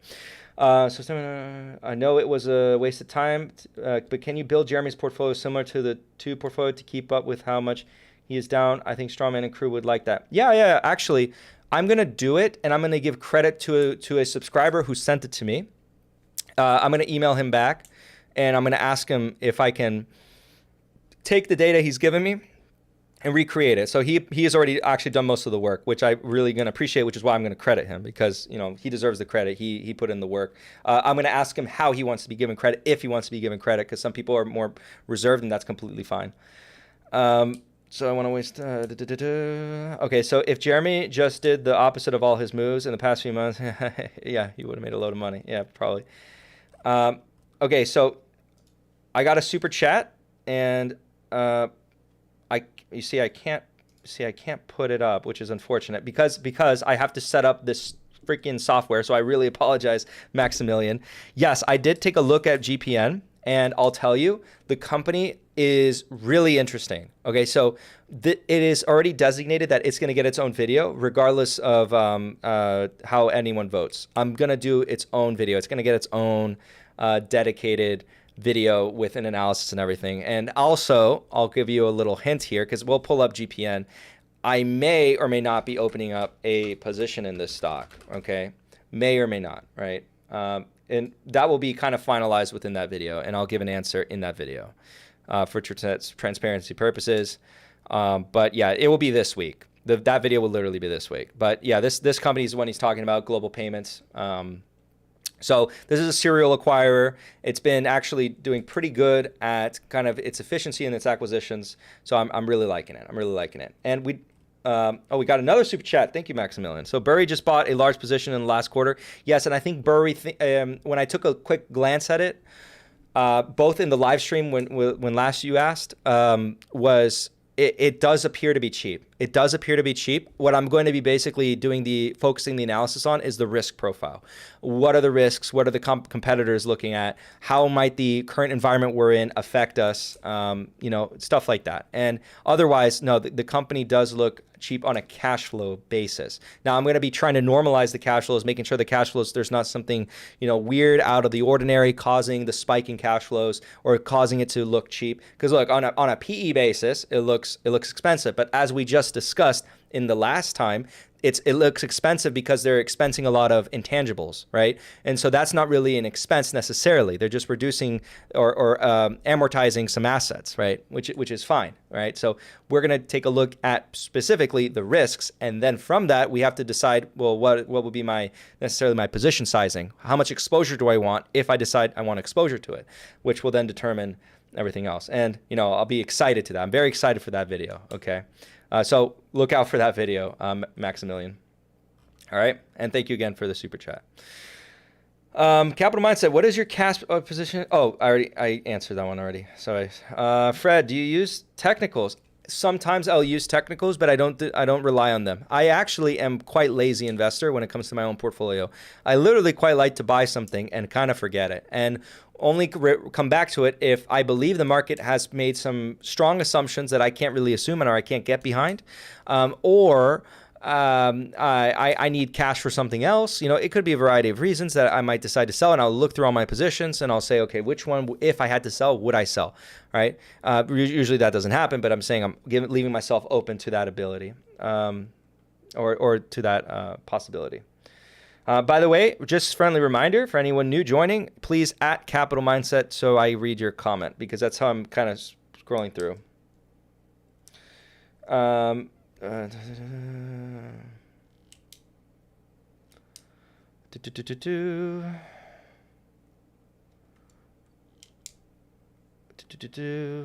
Okay, more Capital Mindset. Here we go.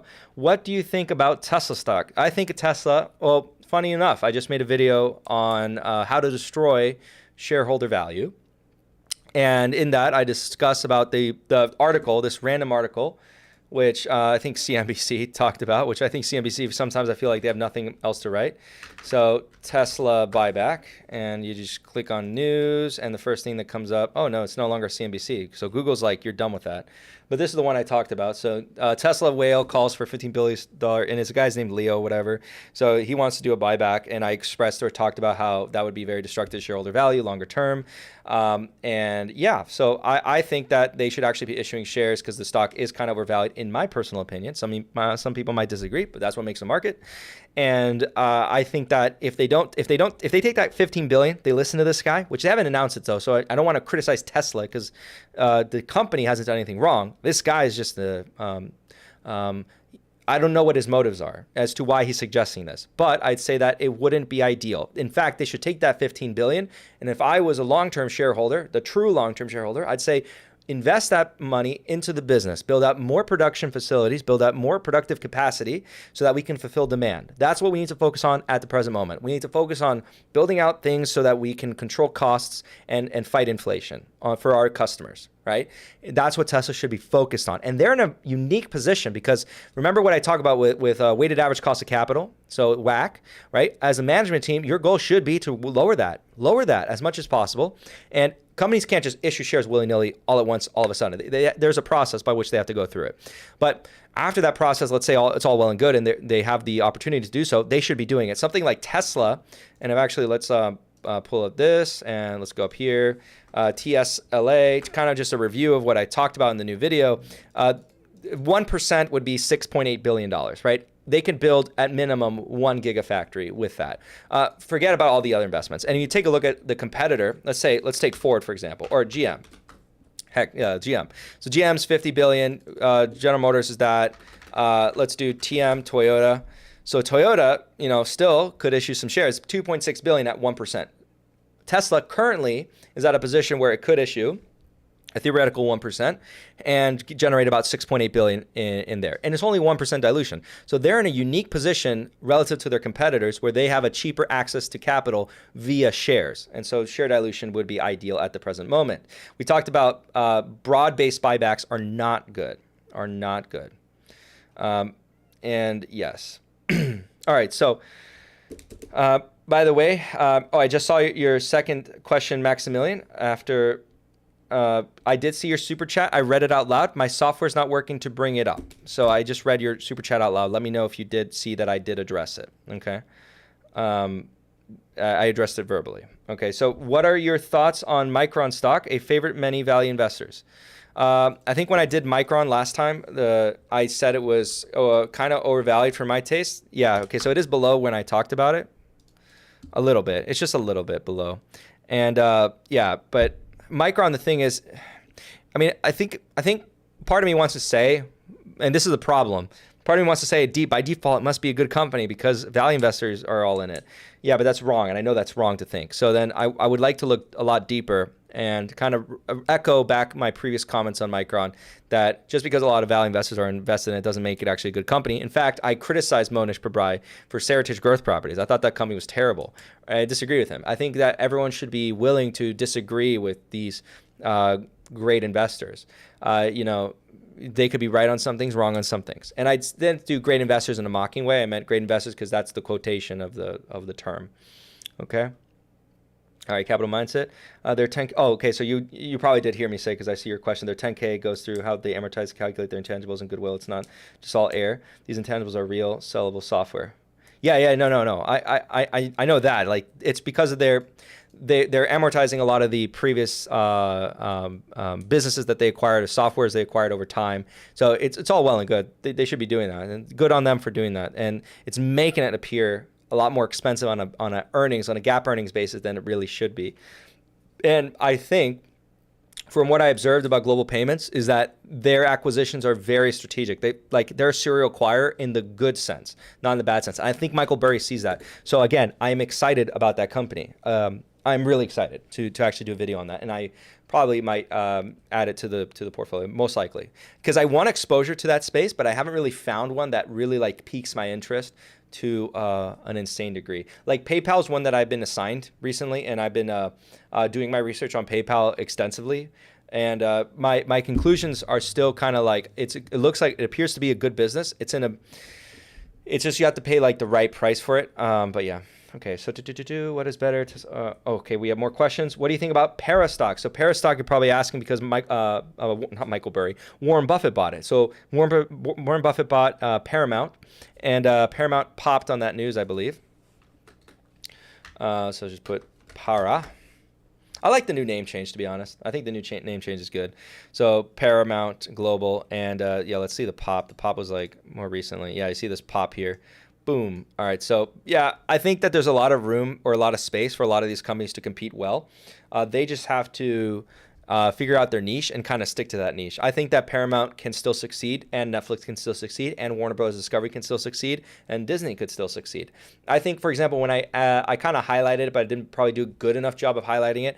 There's in the Netflix video, I highlight the kind of what I call, where I'm calling now, but I think I called it in that video too, the consumer appetite for entertainment, right? And you adjust it for inflation over long periods of time.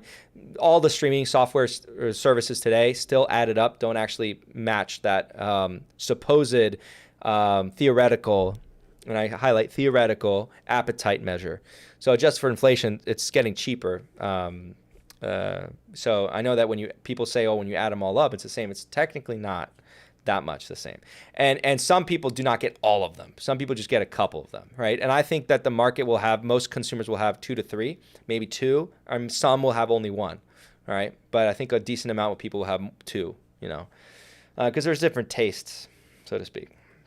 All right, so what is, What is the better buy at the moment? Okay, what is better? Tesla buying back its own shares or Tesla buying Bitcoin?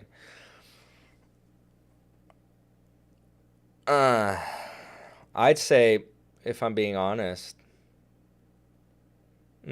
hard question, hard to say, because of my stance, and that tells you something. So I'd say if they bought back shares, it'd be equivalent of them burning money. If they bought back Bitcoin, you could say on a speculation price go up, and who knows? But on a greater fool theory, I guess they both operate on greater fool theory to some extent. But no, you know what? It's probably because I'd say that it's easier for them to actually get out of Bitcoin faster. They can get out of Bitcoin faster probably than their own shares because they can't just issue shares willy-nilly. Like I said, they have to go through a bit of a process.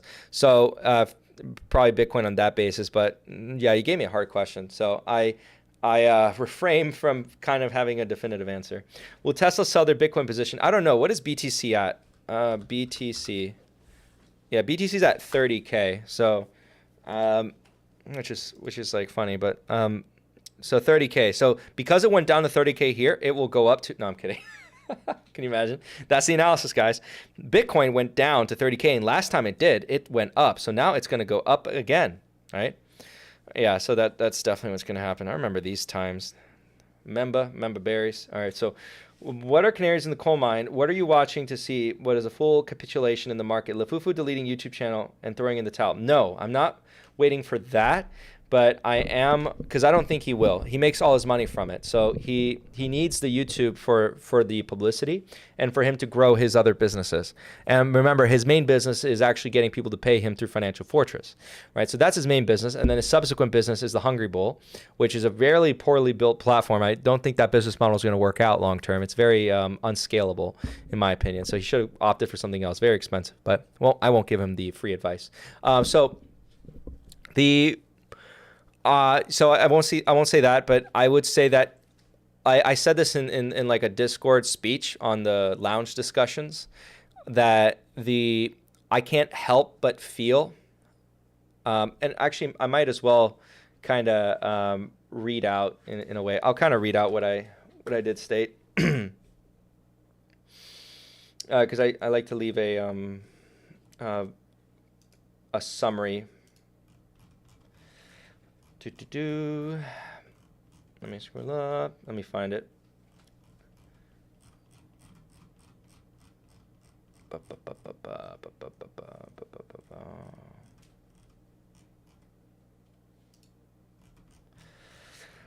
All right, but yeah, I'm looking for some sentiment, right? So obviously, and really what I stated, and this was a while ago now, but I'll kind of state this. Point number 6. I'll only state point number 6. I think it's the only one.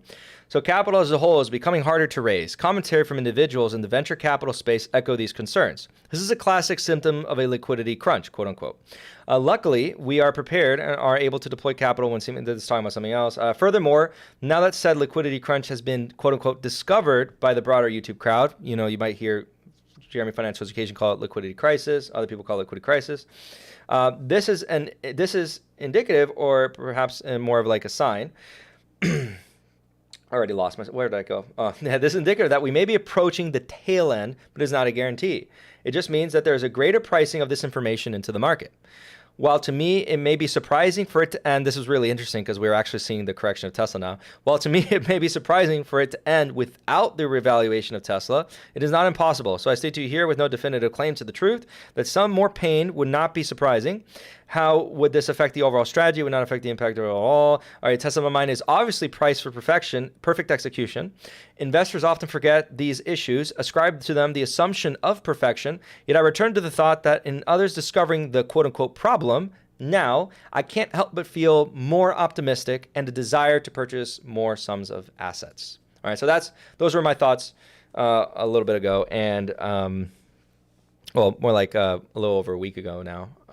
And yeah, that's basically it. I mean, I've been echoing that. My strategy isn't changing, nothing like that. So canaries in the coal mine, to answer you, George, is companies that you would consider to be higher and speculative. If you check out my January 2022 video, I do highlight it. I also, if you want to watch a more recent video, some more modern day Fabio commenting on that same video, because I thought it was a valuable video, so I basically just highlighted it again.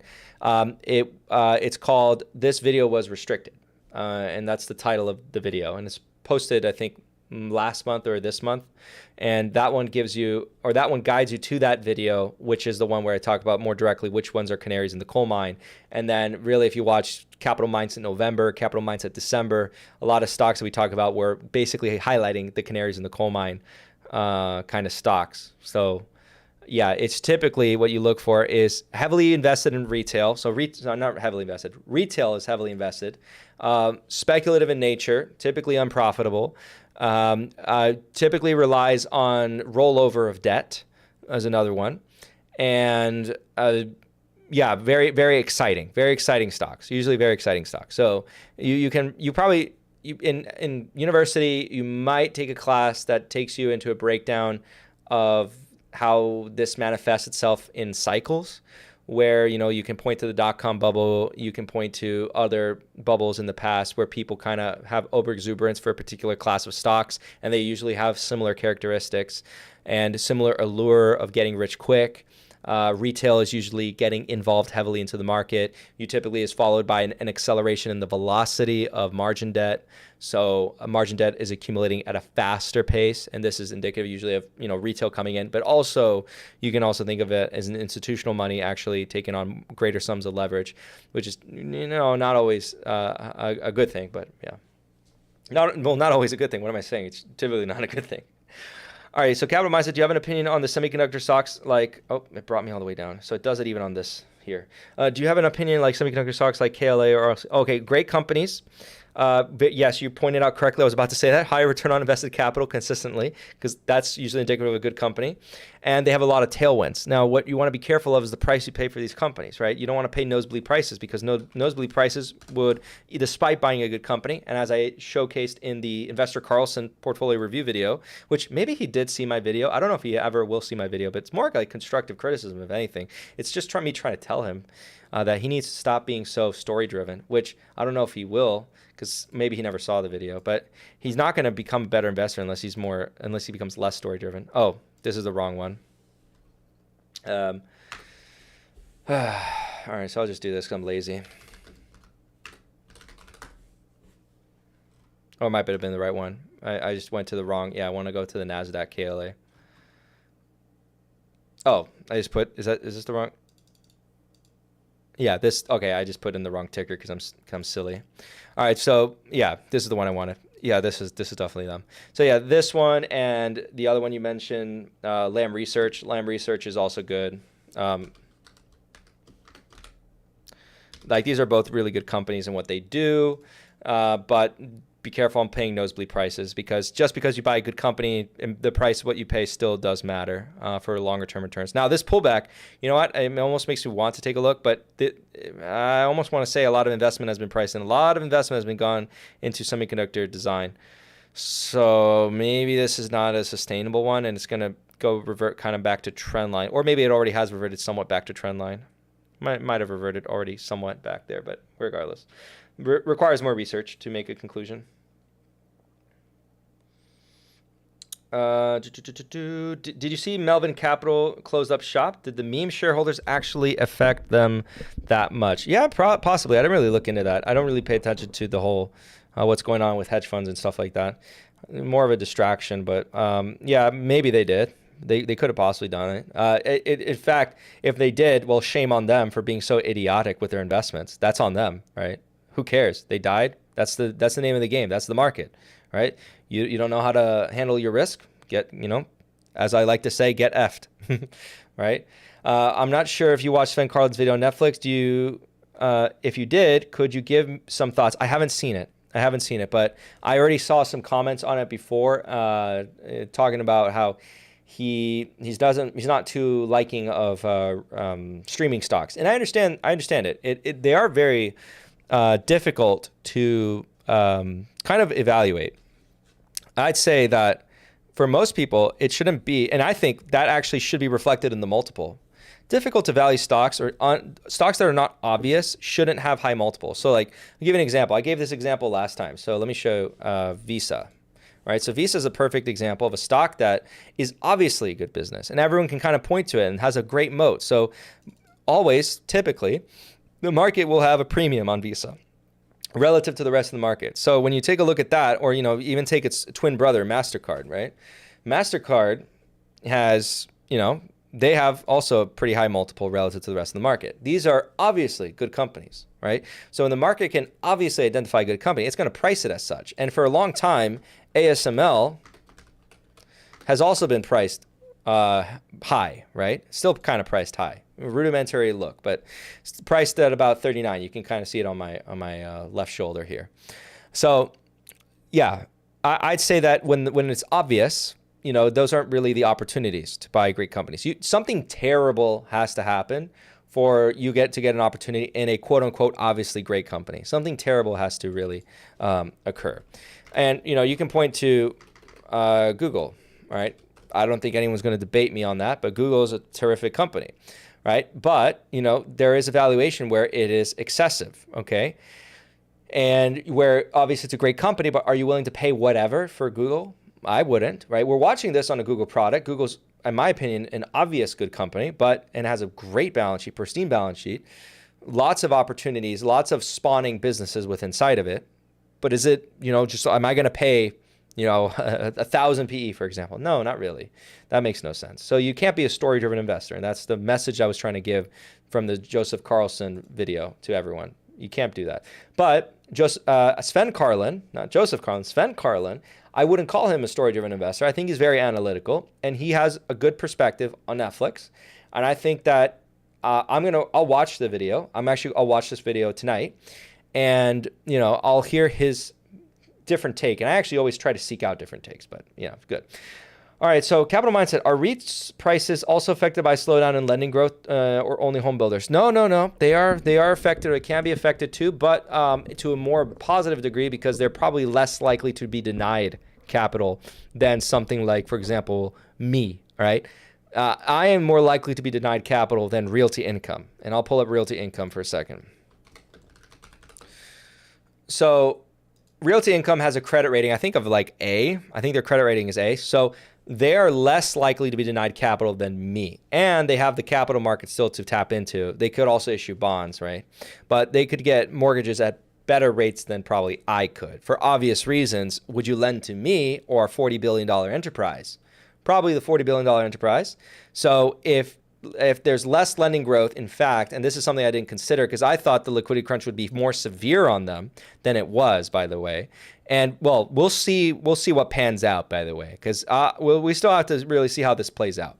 But my thesis, and you guys kind of remember this, that I kind of didn't pan out as much as I thought. I could still buy back for a better price, slightly better price than what I sold, but I thought it was going to be more severe. I was kind of right. And I remember one of you subscribers saying like, oh, you were right on the REITs. And then I think the REITs were like around here, right? Or this one, but other REITs, right? Other REITs kind of fell a little bit more. And then, we saw this massive run up. And then I had a great conversation with an old professor of mine, because their focus is real estate and they work in the industry.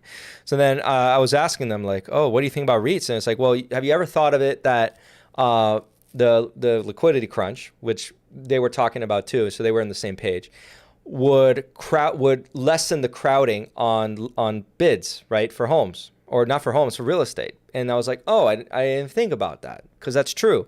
So if you get to the pristine REITs, the ones that can get easy access to capital, and then you're basically kicking out all the other smaller players because they can't get as easy access to capital.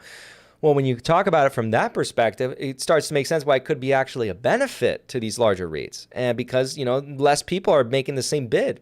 Maybe they can even get higher cap rates. And again, getting back to that bank question, remember, the banks aren't really wanting to lend to those riskier clients. Maybe they want to lend to the more easier, the best credit rating entities out there.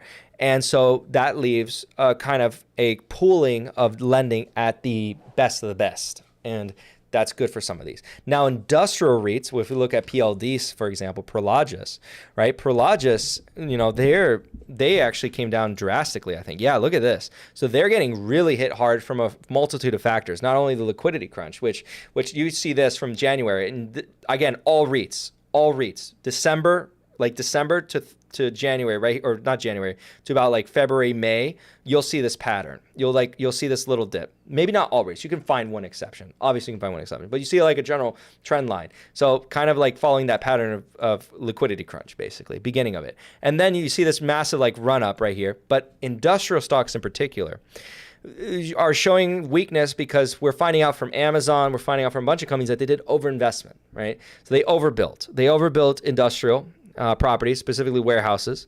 And so that's going to have negative connotations for the industry at large for a while, until kind of supply normalizes. So there's a lot of competition.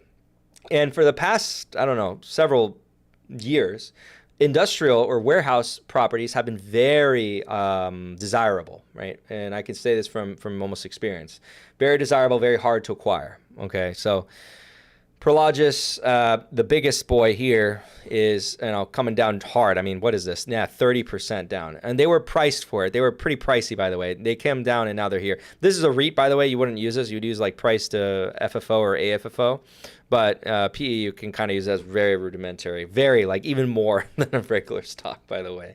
But I almost like would love to call Google and say, hey, can you guys just automatically put calculate price to AFFO for these? It wouldn't be that hard, but yeah. I hope that answers your question. So kind of, yeah, they're a little bit better off than something like a home builder. Well, should Tesla be investing in funds? Should Tesla be using investor funds on Bitcoin from management standpoint? They should be putting towards raising ROIC. Exactly. But I was given the choice between two. So I agree with you, Adam Nash. They should be investing in the business, not investing in these other things. So, yes. Andrew Austin, I see that you asked at me a question, but remember at me at Capital Mindset, so I can see it. So any thoughts on MCK? I did a quick valuation and it seems undervalued. Well, I have Cardinal Health. If I bought McKesson and Cardinal Health, I think I'd be overexposed to it. But no, McKesson is the best operator within those. So the three competitors, the triopoly is Cardinal Health, AmerisourceBergen, and McKesson. And McKesson is the best right now, and they've been the best for a long time. Cardinal Health is the more distressed one. So I bought them what I believed at really distressed prices. But McKesson, I think, always will be looked at as undervalued because there's an implicit lawsuit risk involved. They actually just settled a lawsuit, by the way, if you probably saw that. So they're going to look cheaper because there's always that overhang, and unfortunately, because that's the times we're in. But do you think retail investors become delusional, specifically Tesla and meme stockholders who held through the bull market and going to ride the market back down? I think that there is a bit of delusion that we can ascribe to retail investors. I think that I think quite obviously, they become infatuated with a particular set of stocks that, if anything, are to many measures obviously overvalued. But again, being a market that offers room for subjectivity. But yeah, I think that there is a bit of delusion, and then that might reflect in a massive correction. Where do you get your information about how much cash are institutional investors holding? People are throwing these statistics all over YouTube. Well, the thing is, that kind of information, oftentimes, if you're trying to get it for free, is going to be different. So I'll just say I use in-house resources, but I don't share the statistics on purpose because I don't have permission to. All right, Mandy, I hope that answers your question there. Do you know of any tool where you can plug in stock and buy-sell transactions and get money-weighted returns, including dividends? There is one. There is one. I think I forgot the name of it. Oh gosh, I apologize. Maybe someone in the comments can kind of answer that, because there is a service that's really intuitive, and I think it's useful. They give you the first 10 stocks free, then you have to pay for them to keep track of everything after the fact. All right. How much do you trust analysts' revenue growth estimates? I will take a look at them and I'll judge them on an individual basis. That's what I basically do. I don't like to take a broad, dismissive approach. I jokingly do so, but I'll actually take a look at like their analysis and see if I agree with it or if I have some disagreements or if I think they're being overly aggressive.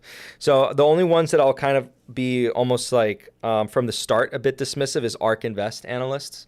I think they're kind of really silly, but other analysts from anywhere else, I'll look at their work individually and judge them on that. Even with ARK Invest analysts, I'll do that. I'm being a little bit, harsh on them, but they have a deserving reputation that they're a bit aggressive, okay, and they deserve it. I'm sorry. Any thoughts on new legislation that is proposed for breaking up Google? And someone sent me that. I'm not really concerned about it. I think it's just noise for now. If things kind of progress, I'll take a deeper look at it. But if anything, sometimes breakups are often better for getting value out. So, because you can't really stop them from communicating or colluding, like it's impossible. So, it might just give you more value, and they can't just they'll have to split them up and you'll get shares in both. They did that to Standard Oil and they made Rockefeller richer, not poorer, by the way. So, yeah. Capital Mindset, how do you value a company like Prosus? Oh, okay, so with Prosus, since it's the holding company, you have to value it on the holdings that it has. And then you try to look at like a standard discount. You try to look at the discount it has to those assets because holding companies typically do have a discount. For example, when I invested in Dell, they had a discount to their VMware position. So what you do hope for eventually is either they're going to realize like a sale on it and you're going to profit that delta. They can give you that, but you have to consider taxation because taxation does actually change the value realized to you because they might have to pay. They probably will have to pay taxes. So there's always going to be a discount. People think that there's going to be an equalization moment. No, not necessarily. There's a point where the discount is too great. So in the case of Dell, I think it was their holding in VMW or VMware was more than the entirety of Dell combined, all of it. So you were basically getting Dell for free and just holding that VMware position and then some, by the way, because it was pretty crazy at the time. I think the value of VMware's position or Dell's position in VMware was roughly like $60 to $80 billion. And the value of Dell when I was buying it was like 40 or under billion dollars. So there was a huge discrepancy in that. But something like Prosus, it's not that drastic, but it is there. So I think that if my thesis is correct about the sentiment driven, remember, I don't really care too much for the fundamentals of Chinese companies because of my opinions on them and because of how I view the VIE structure. So then I look at it from the perspective of sentiment and sentiment driven investing. Where I think that, I think evidence points to that I'm correct based on what I've seen with, the CCP comes out with a statement and then the stocks shoot up like 10, 30%, that tells me that my presumptions about sentiment are probably correct and that this is not having anything to do with actual fundamentals regarding them. But I do think I can still profit with price go up mentality or greater fool theory mentality. And so I don't think I threw my money away necessarily, but I also did it to make a point simultaneously. And so Prosus, I think that if my assumption about that sentiment is correct, something that is a holding company in a foreign country outside of China will benefit even more, and that gap might close a little bit, so which gives me a greater percent return, right? Because it's not going to close all the way, but if it closes even slightly and moves up with 10 cents, you get actually a greater return out of that. And simultaneously, I took advantage of a tax loss harvest strategy, which then I took against my taxes, and I benefited from that too. So all well and good there. All right. All right. So we have another question. Oh, Jordan, I see your question, you'll get lucky if I see your question because you got to @ Capital Mindset. Otherwise, I might just go over it.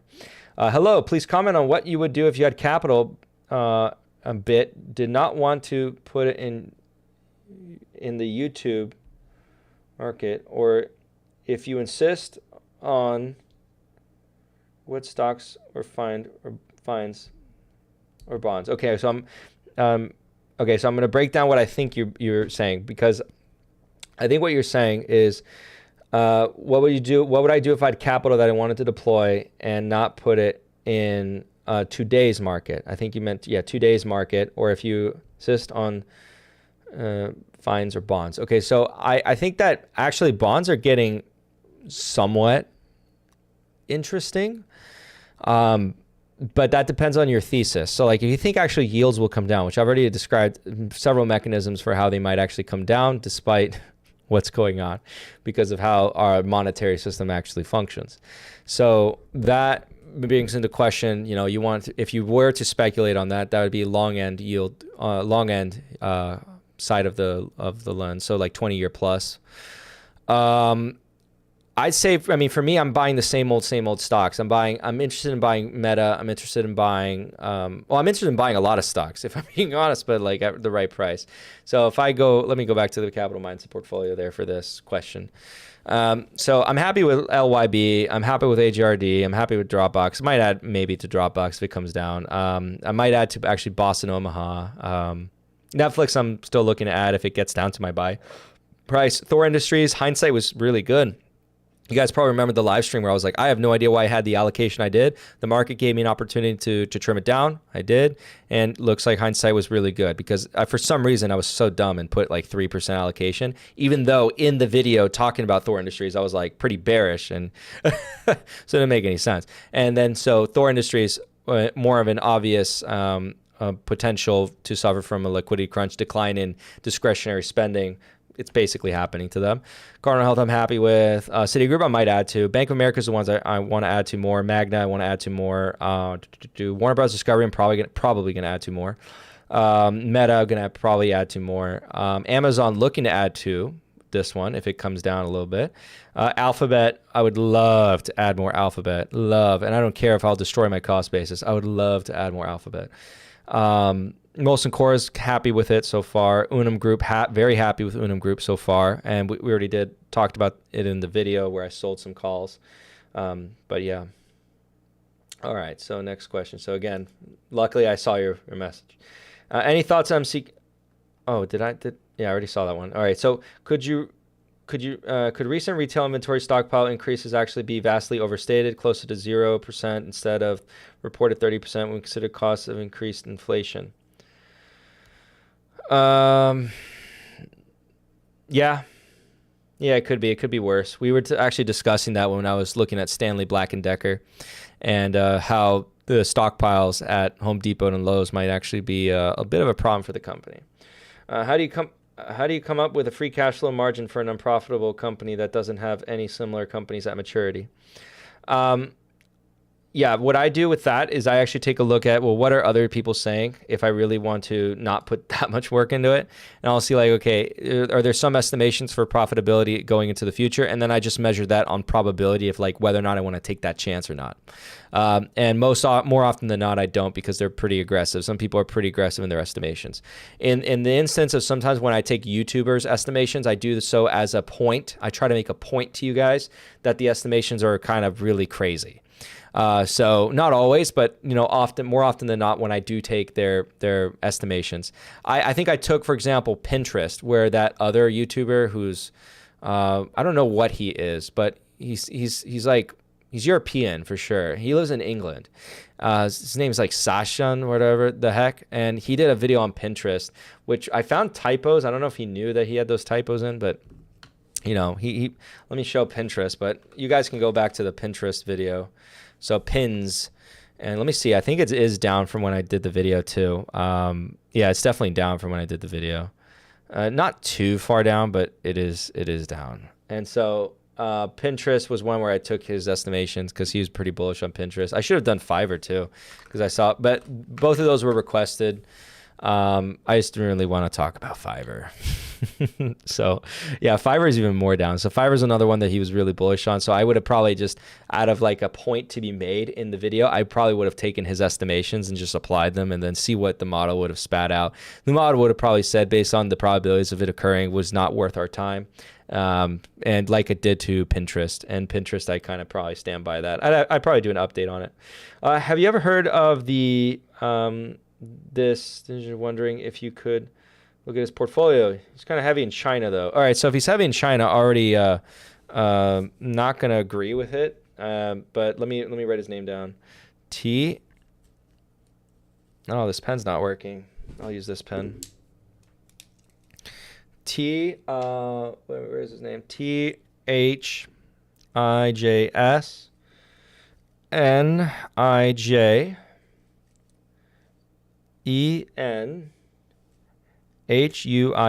All right, so I'll take a look at his portfolio at some point. But if he's heavily in China, I'm already not going to really like it. All right, if you had capital but did not want to put it into the market, what would you do? Oh, that's what your comment was. Yeah, so I think I answered. But if I had capital and did not. Okay, no, I didn't answer this question because I didn't understand your question then. So now I understand your question. If I had capital but did not want to put into the market, okay, so considering what are my options, right? On a safe basis where I just want to keep the nominal value, but I want to generate some yield or return. If there's a time frame that you want to lock up that capital for and you're okay with locking it up, you're considering, you would have to analyze the risks you see with inflation. But like a CD is like, always an option that's there because you can lock up your money for like 12 months. Or even shorter than that, depending on what bank you really look at. But yeah, you can lock up your money for a certain period of time, or you can just hold it in cash. People can be careful when you do this, by the way, if I inspire anyone to do this. When you set up an account with treasurydirect.gov, be very careful with scam sites. So yeah, be very careful. In fact, I just want to be responsible and I'm going to... where did I put it? I might drop the link because I just mentioned it, and I just would hate any subscriber to fall for a scam. So out of an abundance of precaution, I'm gonna just drop the. Where the heck did I put the bookmark? Because I always keep the bookmark because I share it a lot when people ask, and I think this is it. Is this it? Yeah. Okay, so Treasury Direct. So I found it. So I'm gonna drop it in here. And if you're inspired to do so, here's the account, or not the account, the website. Go to that website. Be very careful of the ones that will try to misdirect you and try to take your information. This is the actual government website, and then you can verify this exact URL out of an abundance of precaution with other creators who talk about this or other review sites. You can just be careful because it's really but what you can do there is you can connect your checking account. You can see why there's obviously some people who would want to take your information because you will be connecting, and it's a government website, so it should be connecting to the treasury auctions, and then you can buy short-term duration treasuries. So you can buy some bills, you can buy bonds, you can buy whatever you want, and then you can set it to an automatic buy. I do this actually with my some of my accounts, and so I can buy like 1 month out, and you can see if it executes or not. But whatever, you can even change. I think you can even change the price at which you buy, or you can just set it automatically, set it and forget it, and then you can generate some higher yields than something like a savings account. Right? You're lending to your government instead. Of course, consider the tax implications, by the way, because you're putting like tens of millions of dollars into this. You consider that, and it's not investment advice, but like this is the most risk-free, legally speaking, that someone can say, government debt. So the only risk included is inflation risk, by the way. So, but yeah, definitely not financial advice. But if someone were to give financial advice, I don't think they'd get much trouble for saying that. Especially if you're saying hold to maturity, because if you're not holding to maturity and you're looking to trade these things, like, okay, what are you doing? Because then you can obviously lose permanent capital. But if you hold to maturity in nominal terms, as long as the government pays its debt, you'll be fine in nominal terms. All right. So is there something that can be automatically notify me about earnings on companies I own? Oh yeah. I mean, every single website, it's such a common feature. Even I think most brokerages do that, where you can set up alerts. You can set up, if I want to make a plug, I'll make a plug that I'm going to set my website to eventually do that. But if you want another resource right now, I'm just not going to hurt my feelings, but I think Seeking Alpha does that. I would recommend against using the Hungry Bull but I'm pretty sure they do that because it's a very easy feature to set up. So you can use any of those websites, right? Seeking Alpha is pretty easy to set up. My website will also be hopefully pretty easy to set up, but I won't hurt my feelings either one you use because, do what is best for you. Okay, on TXN, so Texas Instruments, and by the way, I'm going to start the wrap-up process, but, I really like it. I really like this live stream. Next time, I'm going to have this freaking fixed, right? Because I really wanted the live chat to be working, but, whatever. We can't all have what we desire. So is there something? Yes, I already answered that one. Calvin Mine's thoughts on Taiwan, not Taiwan, Texas Instruments. Texas Instruments has a lot of tailwinds going for it. Very well capitalized company, executes really well, etc. So nothing bad to say about it. All right, nothing bad to say about it. So only that, just be careful with the price you pay. I haven't done an analysis on TXN. If I take a look, like just a quick glance at it. Revenue 18.34 billion. Oh, by the way, the Tuesday live stream, I'll be doing like live analysis. I know I didn't do live analysis today because I wanted to get through the whole thing. And then I have some closing remarks that I'm going to make at the end. But Tuesday's video will be live analysis. Okay, so Texas Instruments doesn't look expensive, doesn't look crazy expensive, but it doesn't look cheap either. I'll just say that. But that's just like a quick glance. Okay, so thanks. I almost skipped you guys. Matthew Matlock. I just got Dave Cam advertisement on. Are you working with Dave Ramsey Solutions? Did he pressure you into saying I'm older than you, boy? No, definitely not. Definitely not. And I'm not completely against any particular advice that tells people to, not take on debt. Right? Not taking on debt is just reducing the leverage on your balance sheet. Think of it like a business. You are a business. Your individual self is a business. So, the primary driver of you should be to increase your income, and then secondary drivers to minimize liabilities. Obvious. So yeah, but that's just a quick comment. I know you didn't ask about it, but yeah, I'm totally grifting with Dave Ramsey ads. It would be funny if you could decide what ads show up. Will you be adding AMC/GME to your YouTube portfolio? Oh yeah, you know what? I should probably add those to it. Are they really talked about that much? I kind of took into account, the largest YouTubers and kind of overlaid who was talking about what stocks the most, and that's what decided. So it's not necessarily even based on quality. So if they were all talking about a lot, I'm talking about really good companies, those would be in there too. Well, Tesla's a good company, but the valuation is what I have an issue with, not the company itself. But so thoughts on BOC's Adam Peterson joining the board of NNI. Just a reminder, I have to remind myself who NNI stock is. Nelnet. Oh, Nelnet Bank. I mean, think smaller bank. You would have to see student loans.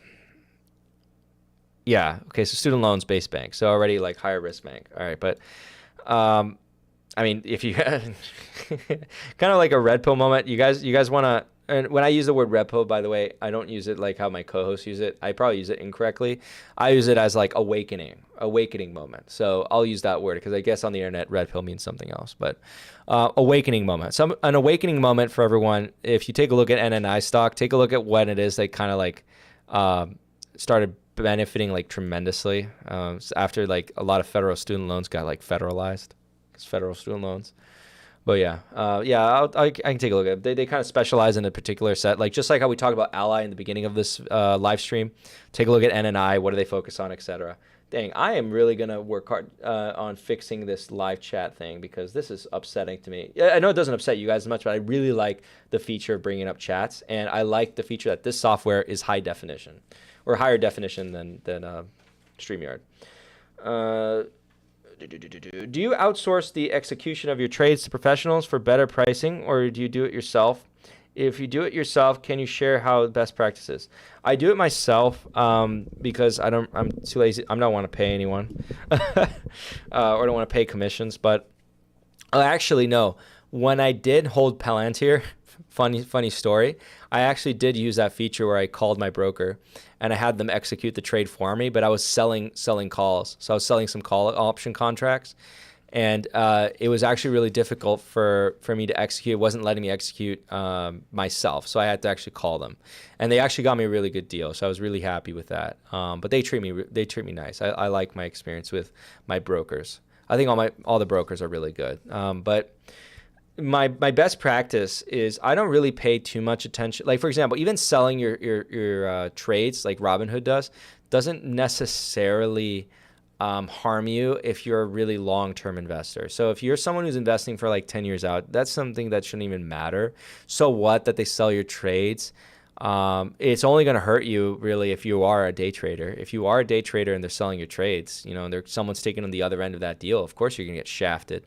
But if you're looking to buy a stock and you're building like a basket of companies or portfolio that you're going to hold for, a long time, so to speak, what does it matter that someone found out? Like, what can I do to you? I just want to know, like, just hypothetical. Let's say I'm the institutional investor on the other end. What can I do to you, hypothetically speaking, if I know that you bought, random company, Apple. You bought Apple, and let's say you bought it at a fantastic price. What could I possibly do to you? And you hold it for 10 years, all right? Now, if you're looking to like buy and sell particular companies, and I get access to that data, maybe I can, do something to that, right? There's things I can do there, but not really with that. Or I can find out maybe like what is retail heavily invested into, and then I can try to get a crack at that because I know retail tends to be very finicky or very paper handy, so to speak. So hopefully that kind of explains a little bit. But my favorite brokerage, I think I've expressed it, is Interactive Brokers. Maybe I should grift. And in case you guys want to open accounts, I put like my affiliate. But the affiliate links will only be like if you put like a certain amount of money with them. So unless you're putting out like, I think with Bank of America, for example, I think you have to put minimum like 20 grand before I even get anything, 20 grand and above. And I won't even get that much. I'll only get like, sometimes they do like deals where I'll get like $1,000 if you put in 200. No, sorry, it's 200. I think it's 100,000. If you put $100,000 with them, we'll both get like $1,000, something like that on the high end. Usually it's $600. Maybe I'd do that because who knows? Maybe I have some really wealthy subscribers who want to open an account at Merrill, and then we can both get $1,000. And then what I recommend you doing if you have anyone, or maybe do this instead because I don't really care. Find out if you have a family member who already has an account with them, and try to give each other the money. How about that? Then you guys can both keep the money. But yeah. All right, so reading some comments now. AMC is tasked about most Texas sales. When you be reviewing Jimmy learn. Well, Jimmy's on the list, but there's other people. So let me see. I'll put Jimmy. You know what? Next week will be a vote on a couple people. How about that? Because I got Professor to put him up there. Well, this guy's new. This guy I have no idea. Yeah, and then I don't know how to pronounce that name. And then Jimmy's also in there. But yeah, you see, that's what I'm talking about, right? You see, BP is more than welcome to state that, because I think if you silence any form of criticism, you're not really going to be able to stand on anything, or it makes it very difficult, I'd say. So that's why I said what I said about Joseph. So if he does silence criticism to an extent, well, there's a point where I guess if there's language being used in offense to others within your community, I can make the kind of the defense where you're trying to defend the overall efficacy of your overall community. And so, yeah, maybe you should silence that person because it is your community at the end of the day. But like if someone's like, criticizing the individual creator, I don't see anything wrong with that. But yeah, everyone's entitled to their opinions. All right, so AMC, GME, bunch of grifter millionaires. Yeah, I guess. All right, so kind of closing thoughts then. I'll highlight again the factors that kind of related to Ally Bank, right? So Ally Bank, main points, we have the factors to look at regarding the builders as well. Kind of, I think this is all encompassing. We have to look at lending growth. We have to look at rates. Rates don't necessarily equate to bigger profits. Anyone who says that doesn't know what they're talking about. with the banks. Respectfully, of course. I respectfully say that. And yeah, rates are essentially the price of money. So these are my closing thoughts again. So basic economics, we kind of revert back to that diagram that I shared with everyone.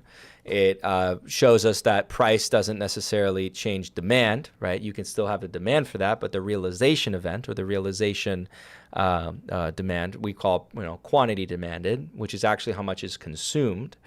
That can be affected. And if that's affected, that's what you really have to look for with the following companies, right? The previous companies.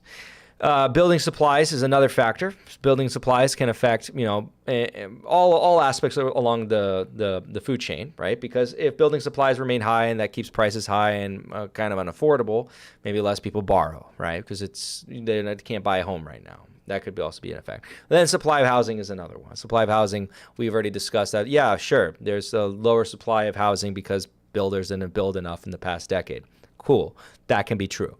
And we can also point to that, perhaps a lot of supply has been bought up by investors. That's also true. And also all well and good, right? We can acknowledge that.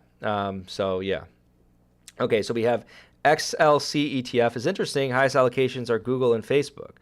Yeah, well, what else is their allocation? Because maybe I don't want to expose the rest of it. But no. Look, you'll find indexes, but the point of an index fund, try to find the one that is the most brain dead variation of it. Because again, if the index fund strategy is meant to be that on purpose, it's passive investing. So you're supposed to find the one that's most brain dead. Of course, there are ETFs that exist because they're financial instruments or financial products for the sophisticated investor. When I use the word sophisticated, not to say they're intelligent or anything like that. The one that is trying to do a particular type of exposure, there exist financial instruments or financial products that stand to benefit a particular strategy, but it shouldn't be for the average person. So I'll give an example. And this is just an example. It is not to be used as an investment idea. All right. So hypothetically, if someone were to, and I kind of alluded to this, by the way, but I'll kind of highlight it more directly. If someone were to want to get exposure to rising rates, some instrument that they use might be including TTT, which is but you see, the thing is, you also express the danger, because if I don't express the danger and I leave you off with that, I'll feel bad. So TTT, I'll kind of showcase that, and then we'll kind of start the close off process. But it pro shares ultra short 20-year treasury. Like I said, the 20 years, the long duration bonds, they're going to have the highest volatility relative to the interest rate. So take a look at, the max. This is what I want to show first. You would have been absolutely destroyed, right? But that's not its purpose, right? That's not its purpose. It's a financial tool. It's an instrument to be used to take a particular type of exposure that the investor desires. A lot of these products exist, right? It doesn't make them investments. It doesn't make them long-term holds. It just makes them tools. That's how best I can describe it. So you, for example, thought yields were going to rise in last year. Let's see, hypothetical, you're up 74-ish%. Because also, this is leveraged. So it kind of makes sense why this is here. Rates have gone in one direction since then. You're leveraged, right? And then you have the opposite end of the trade, but it's not really leveraged. You have TLT, right? So TLT is how you get exposure to lowering rates or lowering yields, right? But non-leveraged, because this is non-leveraged. You can see non-leveraged. So hypothetically speaking, if an individual investor were to presume that rates are going to come down for whatever reason, this is often cited as the instrument of choice to be invested. One thing to take into consideration is that you, as the average investor, all right? Okay, yeah, I saw your comment baking me. So I was like, no. Hypothetically, if you take TLT, right, if you thought yields were going to go down for whatever reason, this is an instrument that is, again, often cited as a way to get exposure to that trade. But you are not buying the bond directly. You are buying it through this ETF. You do not realize to maturity, right? You do not realize it to maturity, right? The bond, the fund recycles its money, right? Because it's consistent with the strategy indicated in the name, right? You can read their prospectus. If you go to their website, you can read all about them. all right? And they'll tell you all about their fund and how they work and how they function. And of course, you must consider the fact that these strategies, because they are specified strategies, are expensive. They're expensive on what it is they do. So let me actually find out for you. For example, I bet you this might be a more expensive ETF. So I'll actually find this out. ProShares Ultra Short, and I just literally Google them, and I'll go on their website. And ProShares.com. Oh, here, I'll share the screen now. All right, so weighted average yield to maturity, blah, blah, blah, blah, blah, blah. Where's my expense ratio? You should give it to me immediately. I'm annoyed because you don't give it to me instantly. Probably an overview. All right, expense ratio. So that's it's not as expensive as I would have thought. I would have thought it to be a little bit more expensive than that, but it is more expensive than something like a VT. You would notice, right? And a VT, what is it? 0.08%. I think VT is at 0.08%. SPY is cheap too. So you can see that particular strategies are going to be more expensive. So they are not. I repeat, they are not meant to be an investment. Now let's actually look up TLT. So I show you how easy it is to do this. Also, because I think it's good to just show you. So you just go on their website, very easy, when we're here. All right. So I just showed you from scratch how to find this. No, I don't even care. Go away. Overview.